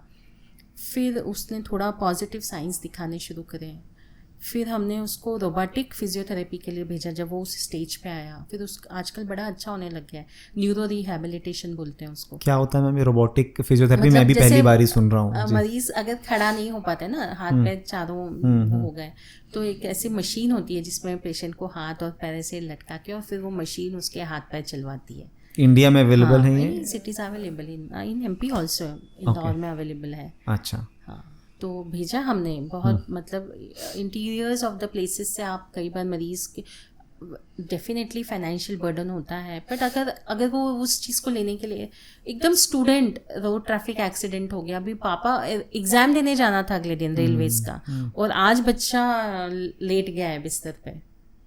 तो जो इनिशियल पीरियड होता है ना, एक एक दिन निकलता जाए, हम लोग बस ये चाहते हैं आज का दिन निकल जाए, फिर कल सोचेंगे आज का दिन निकल जाए। तो हम बहुत लंबे प्रोमिसेस नहीं कर सकते, हम बोलते हैं लेट्स सी, आज का दिन निकलता है फिर कल बात करेंगे। तो वो जो धीरज है ना, अगर वो रिलेटिव्स में आ जाता है, उस मामले में बीवी, डॉटर, मतलब जो भी आपके फीमेल कंपेनियंस होते हैं फैमिली के, उनमें वो धैर्य इन्फ्यूज करना ईजी होता है as compare to the male. हाँ, क्योंकि डायरेक्ट, हाँ, I don't know why it happens, but ऐसा होता है। तो वो जो धीरज आ जाता है ना कि हाँ भाई ये समय निकालना है, ये समय निकालना है, ये समय निकालना है, तो चीज़ें कई बार बहुत अच्छा टर्न लेती है, और हमें भी खुशी होती है जी जब वो मरीज खुद से चल के आता है, तो बहुत खुशी होती है। इसमें एक और जो इम्पोर्टेंट फैक्टर जो डिस्कस करना चाहिए वो है फाइनेंसेस। हाँ मैम, क्योंकि फाइनेंस एक बहुत बड़ा रोल प्ले करता है आईसीयू में। जो मुझे लगता है जितना भी रेजिस्टेंस होता है या डिससेटिस्फेक्शन होता है, वो अल्टीमेटली पेशेंट ठीक हो गया, उसके बाद एवरीबडी इज़ हैप्पी। जब बिलिंग काउंटर पे जाते हैं, बोला आपका आईसीयू का इतना बिल है, तब सारी चीज़ें क्रिएट होती हैं। तो आप इसको बताएं कि एक आईसीयू में किस तरीके से चीज़ें रन करती हैं, क्यों एक्सपेंसेस आते हैं, और अगर ऐसे कुछ वेज हों कि पेशेंट कितना मेडिकल इंश्योरेंस के थ्रू या अदर तरीकों से इसको कवर अप कर सकें। देखिए, आईसीयू सर्विसेज आर एक्सपेंसिव, तो हमको ये एक्सेप्ट तो करना ही पड़ेगा, बट हमारा देश में हमको मानना पड़ेगा कि ऐसी भी जगह है जहाँ आईसीयू सर्विसेज फ्री दी जा रही है ना। बहुत सारे हॉस्पिटल्स हैं आयुष्मान के थ्रू, आपको क्रिटिकल केयर सर्विसेज अच्छे हॉस्पिटल्स में भी एफओसी मिल रही हैं, या पार्शियल बर्डन आ रहा है फाइनेंसेस का, या आपके पास हेल्थ इंश्योरेंस है, तो हो सकता है आपके सारे एक्सपेंसेस कवर हो जाए। पर अगर इनमें से कुछ भी नहीं है या कुछ भी है, अगर है भी और नहीं भी है, तो भी हमको एक फाइनेंशियल प्लानिंग करनी चाहिए। दोनों प्लानिंग करनी चाहिए। फाइनेंशियल प्लानिंग इस तरह से करनी चाहिए, ये समझना चाहिए कि आईसीयू में जब एडमिशन होता है ना, तो एक्सपेंसेस 3 तरह से जाते हैं। एक तो होता है कि जनरल केयर में जा रहा है, एक होता है डायग्नोस्टिक्स में जा रहा है, मतलब जांचों में जा रहा है। एक बहुत मेजर खर्चा जो होता है वो जांचों में होता है, और तीसरा दवाइयों में या जो भी ट्रीटमेंट चल रहा है। तो जनरल केयर इज़ इम्पॉर्टेंट, उसमें कोई कॉम्प्रोमाइज़ नहीं कर सकते। मेडिसिन्स आर इम्पॉर्टेंट, कोई कॉम्प्रोमाइज़ नहीं कर सकते। डायग्नोस्टिक्स आर इक्वली इम्पॉर्टेंट, जांचें भी उतनी ही ज़रूरी हैं। तो यहाँ पे डॉक्टर्स, तो इसलिए इनिशियल 2 डेज में बहुत खर्चा होता है, क्योंकि आपको बहुत सारी जांचें करवानी है। 2 दिन के बाद हो सकता है ये स्थिति बन जाए कि अब मरीज बचा ही नहीं, तो खर्चे खत्म, है ना। या 2 दिन के बाद ये स्थिति हो जाए कि मरीज बहुत ठीक हो गया, तो खर्चे कम हो जाते हैं। तो पहली बात ये दिमाग में रखें कि आज का जो खर्चा है ये 1 महीने तक नहीं होने वाला है। सेम पर डे का खर्चा इतना नहीं होगा, ये समझने की जरूरत है। और दूसरा ये समझे कि हो सकता है कि कल खर्चा आज से भी ज़्यादा हो, क्योंकि आज की जो इनिशियल जांच है उसमें हो सकता है कि हमको आगे जाके एडवांस डायग्नोस्टिक्स करना पड़े या कोई सर्जरी करना पड़ जाए या कुछ होना पड़ जाए। तो जो क्रिटिकल केयर का खर्चा है ना वो कांस्टेंट नहीं होता है। कई बार क्या होता है, पहले दिन का बिल 70,000 बन गया, रिलेटिव्स हताश कि 70,000 कब तक देंगे, या पहले दिन का बिल बन गया 10,000 और अगले दिन बता दिया 1 लाख का खर्चा। तो मेंटल ये डिस्कशन डॉक्टर्स के साथ काउंसलिंग सेशन में होना चाहिए। Ideally doctors are not suppose to do financial counselling, तो कॉर्पोरेट में तो फाइनेंशियल काउंसलिंग करने वाले होते हैं, बट डॉक्टर्स के साथ रिलेटिव का रिश्ता रहता है तो एक जनरल डिस्कशन किया जा सकता है। तभी भी एक एक्सपेंसिव अफेयर जब भी रहता है। एक एवरेज खर्चा मैम आईसीयू में जो एक पेशेंट है, मतलब अगर कैटेगरी वाइज हम करें, एक माइल्ड सीवियर, मॉडरेट और बहुत सीवियर है, कितना स्टे रहता है और टेंटेटिव कितना कॉस्ट, इसका कुछ अजम्पशन हो सकता है? देखिए आईसीयू का खर्चा is cost effective in longer duration and it is very costly in short duration, ऐसा समझें आप। पेशेंट 2 दिन के लिए एडमिट होगा, 4 दिन के लिए एडमिट होगा, आपको लगेगा बहुत पैसा लग गया, तभी कितना पैसा हो सकता है 4 लाख, 5 लाख, 10 लाख, ओके, है ना। और एक पता चला 10-15 दिन एडमिटेड था और खर्चा आया 12 लाख, तो आपको, या फिर 7 लाख, या हो सकता है 3.5 लाख। तो क्या होता है, लंबे समय तक मरीज रहते तो खर्चे कम हो जाते हैं, तो over the period of time it feels justified, आपको लगता है न्यायिक है, हाँ ये ठीक है, ये जस्टिफाइड था। बट आप रात में गए और सुबह तक उन्होंने 70,000 का बिल दे दिया, आप बोलेंगे लो हमारे तो अभी 12 घंटे भी नहीं हुए और बिल इतना बन गया। तो इस समय हमको दोनों पार्टीज को, पेशेंट के साइड को और डॉक्टर के साइड को, ये सोचने की ज़रूरत है कि अगर पेशेंट के चांसेस ऑफ सर्वाइवल कम है तो क्या हम कोई इन्वेस्टिगेशन है जो आज ना करा के कल कराया तो चल जाएगा, क्या ये है कि ये चीज़ अगर हमने 24 घंटे बाद करी तो चल जाएगी। कुछ चीज़ें आपको तुरंत करवानी है, बट कुछ चीज़ें हैं कि परसों कराई तो चल जाएगी, तो आप ऐसा डिसीजन ले सकते हैं जिससे कि डे 1 का कॉस्ट कम हो जाए, अगर पेशेंट सर्वाइव करे तो आपके 2nd या 3rd डे की बिलिंग में आ जाए। तो इसमें हम कहीं ना कहीं मेडिकल इंश्योरेंस का एक बहुत बड़ा रोल है, मुझे ख्याल से हर किसी को ऑप्ट करना चाहिए आज के समय। बिल्कुल, health should be insured, health for all होना चाहिए, सबको अपनी हेल्थ फैसिलिटीज़ अवेल करने के लिए। मैं तो चाहती हूँ भगवान किसी को पैसा ही ना देना पड़े हॉस्पिटल खर्चों के लिए, बट प्रैक्टिकली पॉसिबल नहीं है ना। डॉक्टर्स का भी कुछ और दूसरे सोर्स ऑफ इनकम होने चाहिए जिससे कि उनको अपनी सर्विसेज के लिए पैसा लेना ना पड़े, but that is the ideal situation. मतलब हमारी अगर ब्रेड एंड बटर कहीं और से आए ना, तो हर कोई डॉक्टर ये चाहता है कि मैं जाऊं यार और पेशेंट से कुछ ना लूं। डीप इनसाइड एक छोटा सा कीड़ा हर डॉक्टर के अंदर होता है, ऑब्वियसली, बिकॉज जब भी ये तो सब बात की चीज़ें जो शोकेस की जाती हैं, बट जो कि मेडिकल स्कूल में जाता है, हर कोई केवल पैसा कमाने के लिए कोई डॉक्टर नहीं बनता। ये मैं हर पॉडकास्ट की हर सीरीज़ में कहता हूँ, बिकॉज आप उतनी मेहनत करके पैसा बहुत गुना ज़्यादा कमा सकते हो जितना एनर्जी डेडिकेशन डॉक्टर्स देता है। But definitely we want to be paid for the skills and services we give. भाई जब आप, अगर हम सर्विस सेक्टर भी माने, अब तो ये कॉर्पोरेट सेक्टर है, बिजनेस सेक्टर है, पर सर्विस सेक्टर है ना वैसे डॉक्टर का। बिल्कुल बिल्कुल। तो अगर देशभक्त जो बॉर्डर के ऊपर है वो भी सर्विस सेक्टर है। फौजी को आप देखो कितनी सुविधाएं मिलती हैं, सुविधाएं देती है ना गवर्नमेंट। बिल्कुल बिल्कुल। उनके ऊपर कितना, आप अगर expenditures on health sector and expenditures on defence sector देखें, तो डॉक्टर्स को भी उतनी फैसिलिटीज़ मिलना चाहिए, बिकॉज अगर फैसिलिटीज़ मिलेंगी तो वो सेल्फलेसली काम कर पाएंगे। Service sector should be respected financially also. देखिए जब तक पैसे के रूप में रिम्यूनरेशन नहीं मिलता ना, कैसे सर्वाइव करेगा कोई। बिल्कुल। तो ये समझने की बात है, आई होप धीरे धीरे लोग समझेंगे, ऐसे अवेयरनेस ही आने चाहिए लोगों के सामने कि what is the truth behind, कैसे चीज़ें रन होती हैं, कहाँ से एक्सपेंडिचर होता है। अगर गवर्नमेंट अपनी पॉलिसीज़ के थ्रू पेशेंट्स को फ्री सर्विसेज अलॉट करेगी, राइट, तो दे कैन अवेल दो सर्विसेज इन हॉस्पिटल, चाहे वो आईसीयू हो, आईसीसीयू और बाकी सारी चीज़ें। और एक ये जो नेगेटिव है ना, मतलब आप सब्जी वाले के पास भी जाओगे उसको लगेगा ये तो हमारा पैसा है, मतलब ये डॉक्टर तो हमारी बीमारी के कारण पैसा कमा रहा है। हम आपकी बीमारी के कारण नहीं पैसा कमा रहे हैं, हम आपकी बीमारी को ठीक करने के लिए पैसा कमा रहे हैं। प्लीज़ अंडरस्टैंड दैट फैक्ट, है ना, कि अगर हमने कुछ इतनी मेहनत करके आपको, वो बोलते हैं रिपोर्ट दिखाना है, तो रिपोर्ट दिखाना है, मतलब रिपोर्ट हम देखने का मतलब एनालाइज करना होता है। एनालाइज करना है। तो आप नहीं देख सकते ना, वो हम एनालाइज कर सकते हैं। बिल्कुल। तो it should be respected financially also. Point taken ma'am. अब जब आईसीयू सेटअप की बात हो रही है, आजकल बहुत सारे हम न्यूज़पेपर में पढ़ते हैं, ग्रीन कॉरिडोर बने हुए हैं, ऑर्गन डोनेशन हो रहे हैं। तो किस तरीके से ऑर्गन डोनेशन अगर कोई व्यक्ति चाहता है, तो बहुत ज़्यादा अवेयरनेस अभी नहीं है ऑर्गन डोनेशन की क्या एक्ट है, और एक आम पब्लिक को क्या जानना चाहिए अगर वो ऑर्गन डोनेट करना चाहता है, and what are the circumstances. एक ब्रीफ में अगर कुछ नॉलेज मिल जाए, कोई एक्ट हो अगर उसके बारे में पता पड़े। डेफिनेटली। देखिए, सबसे पहले ये जाने कि ऑर्गन कौन दे सकता है। ओके। भाई ऑर्गन तो उसको लगेगा ना जिसको मिलेगा, है ना। तो लाइव ऑर्गन होता है और ब्रेन डेड ऑर्गन होता है। मतलब organ harvested from live donor. Live donor का मतलब जो ऑलरेडी जिंदा है, 2 किडनी है, एक किसी को दे दी। अच्छा, दैट इज लाइव डोनेशन। हाँ, मतलब आप भी जिंदा हो, मैं भी जिंदा हूँ।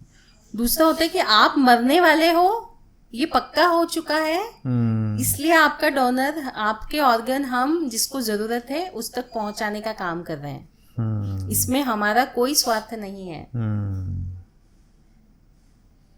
तो क्या तो लोग कन्विंस होते हैं फैमिली मेंबर्स तो जो लाइव डोनर्स हैं, लाइव डोनर है, वो तो आपस में, भाई मेरे पति की किडनी खराब हो गई, मैं एक किडनी देना चाहती हूँ, तो it is there mutual understanding, है ना, कि हाँ भाई देना चाहते हैं, इससे इनका जीवन चल जाएगा, ये जो भी है।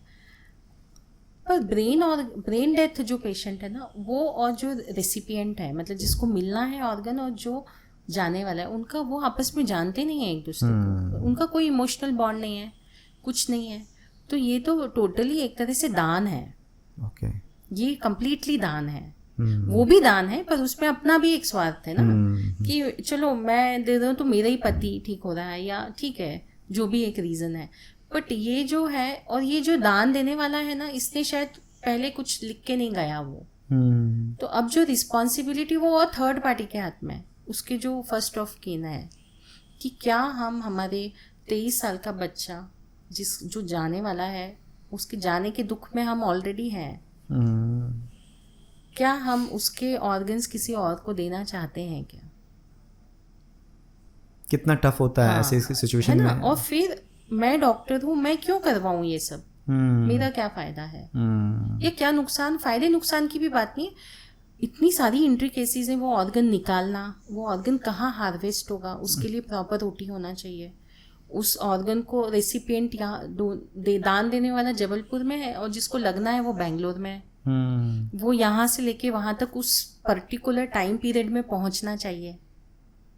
भाई अगर कोई चीज़ को 6 घंटे के अंदर पहुँचना है तो पहुँचना है। अब आप कैसे पहुँचाएंगे? तो वो पहुँचाने के लिए ग्रीन कॉरिडोर बनता है, कि भाई इसको पहुँचाने में कोई हासिल नहीं आनी चाहिए, यहाँ से निकल के वहाँ टाइम पे पहुँच जाना चाहिए।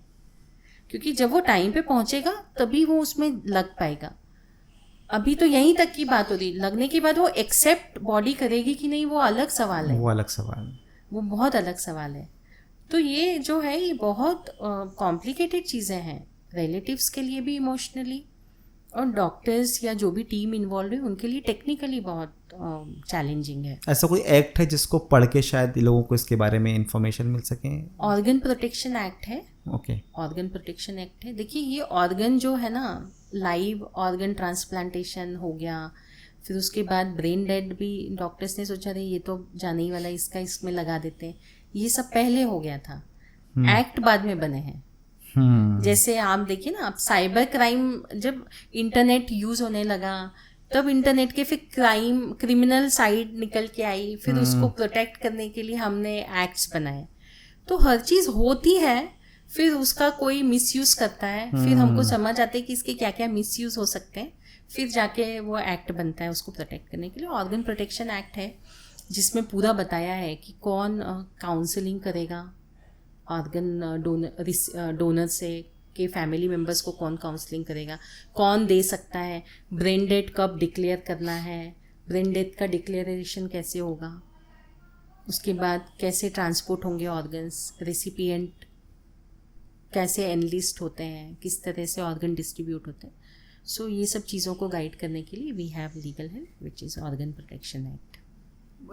इस सीरीज़ में इसका लास्ट क्वेश्चन ये रहेगा कि पेशेंट के रिलेटिव्स को कैसे ये बताया जाता है कि ऑल्दो शायद उनको भी नहीं पता रहता होगा कि ये ऑर्गन डोनेशन कर सकते हैं इस बच्चे का या बच्ची का जो भी उस एज में है, और कितना ये इमोशनली डिफ़िकल्ट होता है उनके लिए इसको एक्सेप्ट करना कि अभी स्टेज आ चुकी है कि हम इसका ऑर्गन डोनेट कर सकें। कैसे इमोशनल डिफ़िकल्टी भी होती है, और हमारा जो रिलीजियस बैकग्राउंड होता है, हम किस बिलीफ सिस्टम के अंदर हैं, हम क्या विश्वास रखते हैं, क्या मानते हैं, शरीर को क्या मानते हैं, उन सब चीज़ों से ये चीज़ें डिसाइड होती हैं।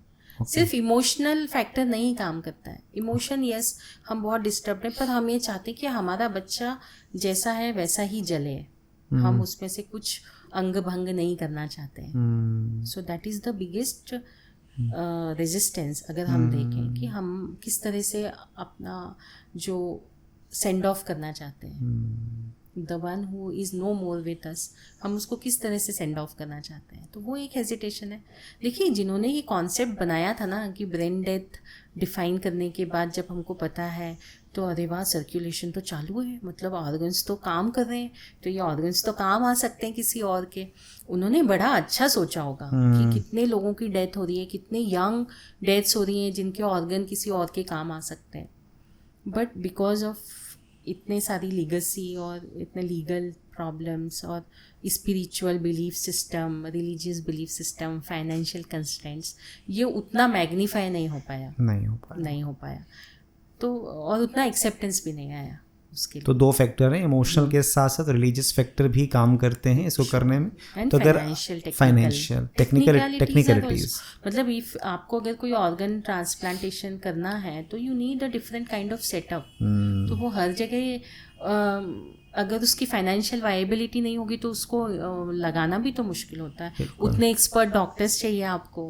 तो हर लेवल पे इसमें भी अपलिफ्टमेंट की ज़रूरत है, right, from awareness to execution, हर लेवल पे। राइट मैम, मैं बहुत ही इंटरेस्टिंग पॉडकास्ट रहा है, बहुत कुछ सीखा आज हमने आपसे, एक फ्रेश MBBS डॉक्टर के लिए, एक पेशेंट के लिए, हॉस्पिटल के लिए, सोसाइटी किस तरह से एक फीमेल इंटेंसिविस्ट को ट्रीट करती है, जेंडर बायस भी सीखे, और आपके personal insight about patients emotion regarding death, brain death, everything. Final question जो हमारे ऑडियंस हैं उनके लिए, सभी तरह के लोग इस पॉडकास्ट देख रहे हैं, आम जनता भी है, डॉक्टर्स भी हैं, मेडिकल स्टूडेंट भी हैं, आप क्या मैसेज देना चाहेंगी regarding critical care to the general public of India? देखिए, आप सबसे बस जो हमारी जनरल पब्लिक है उन सब के लिए एक ही मैसेज है कि ICU मरीज़ को बचाने के लिए बनाए गए हैं। वहाँ पर इस तरह का कोई भी गलत काम न किया जाता है, न डॉक्टर्स करना चाहते हैं। यस, कहीं पे गैप्स हो सकते हैं केयर में, बट ICUs में मरीज़ भर्ती रहते हैं तो ठीक भी होते हैं, बच के भी जाते हैं और अच्छा जीवन जीते हैं आगे। अगर डॉक्टर्स के लिए एक ही मैसेज है जो अंडर ग्रेजुएट्स हैं, MBBS डॉक्टर्स हैं, कि इंटेंसिविस्ट बनना अपने आप में एक बहुत अच्छी जर्नी है, क्योंकि आप बहुत कुछ सीखते हैं और ये बहुत अच्छा एक करियर ऑप्शन है। और हॉस्पिटल ओनर्स के लिए मैं ये बोलूँगी कि अपने ICUs में क्वालिटी इम्प्रूवमेंट में लगे रहिए, जुटे रहिए, और ICU पॉलिसीज़ क्लियर रखें, आपकी स्टाफ को भी पता हो, रिलेटिव्स को भी पता हो, और जितने भी एग्जीक्यूटिव डायरेक्टर्स हैं उन सबको भी हमारे जो भी ICU पॉलिसीज़ हैं उनका अच्छे से ज्ञान होना चाहिए। So ma'am, thank you very much for the final insight of this podcast. कैसा लगा आपको आज यहाँ पॉडकास्ट में आके बात करके? How is your experience today? Doctor Akshay, सबसे पहले तो कंग्रेचुलेशंस टू यू कि being in the medical field आप इतना अच्छा एक पॉजिटिव एस्पेक्ट, एक दूसरा एस्पेक्ट जो डॉक्टर्स और हॉस्पिटल्स का होता है उसको पूरी जनता के सामने लेके आने की कोशिश कर रहे हैं। आई जस्ट विश और आई जस्ट ब्लेस यू कि ये आपका जो प्रयास रहे ये बहुत सफल रहे और आप बहुत ऊंचाइयों पे जाएं। Thank you so much. और यहाँ पे आपके साथ पॉडकास्ट करना इट वाज वेरी कंफर्टेबल। और वो होता है ना कि हम कितनी सारी चीज़ें कहना चाहते हैं और कह नहीं पाते, तो आज ऐसा लग रहा है कि हाँ सब कह पाए। तो इट वाज अ वंडरफुल बिल्कुल एक्सपीरियंस। मैम, यही हमारा प्रयास है बाय दिस पॉडकास्ट कि बहुत सारे सपने होते हैं टियर 2 एंड टियर 3 टाउन के जो कि पनप रहे होते हैं, चाहे स्टूडेंट हो, नॉर्मल लोग हो। हर किसी को लगता है कि शायद हम बॉम्बे में रह रहे होते, दिल्ली में रह रहे तो शायद बहुत कुछ कर पाते। हम अपने आसपास में चीज़ों को देख नहीं पाते, या कोई एक माध्यम नहीं होता जो उनको दिखा सके कि सफलताएं, सक्सेस आपके आसपास भी हैं, आप इनसे सीख कर भी बहुत कुछ कर सकते हैं ज़िंदगी में। यही हमारा प्रयास है। तो आज के पॉडकास्ट में हमने बहुत कुछ सीखा आईसीयू के बारे में, क्रिटिकल केयर के बारे में। हमने कभी ना कभी उसको फील ज़रूर किया है। हमने सीखा किस तरीके के लाइफ सपोर्ट सिस्टम क्या होते हैं, वेंटिलेटर क्या होता है, और आईसीयू में जाने का मतलब ये नहीं है कि पेशेंट अब बचेगा नहीं। आईसीयू से भी पेशेंट वापस लौट के आते हैं, डॉक्टर के प्रयास से, पेशेंट के प्रयास से, उनके विल पावर से।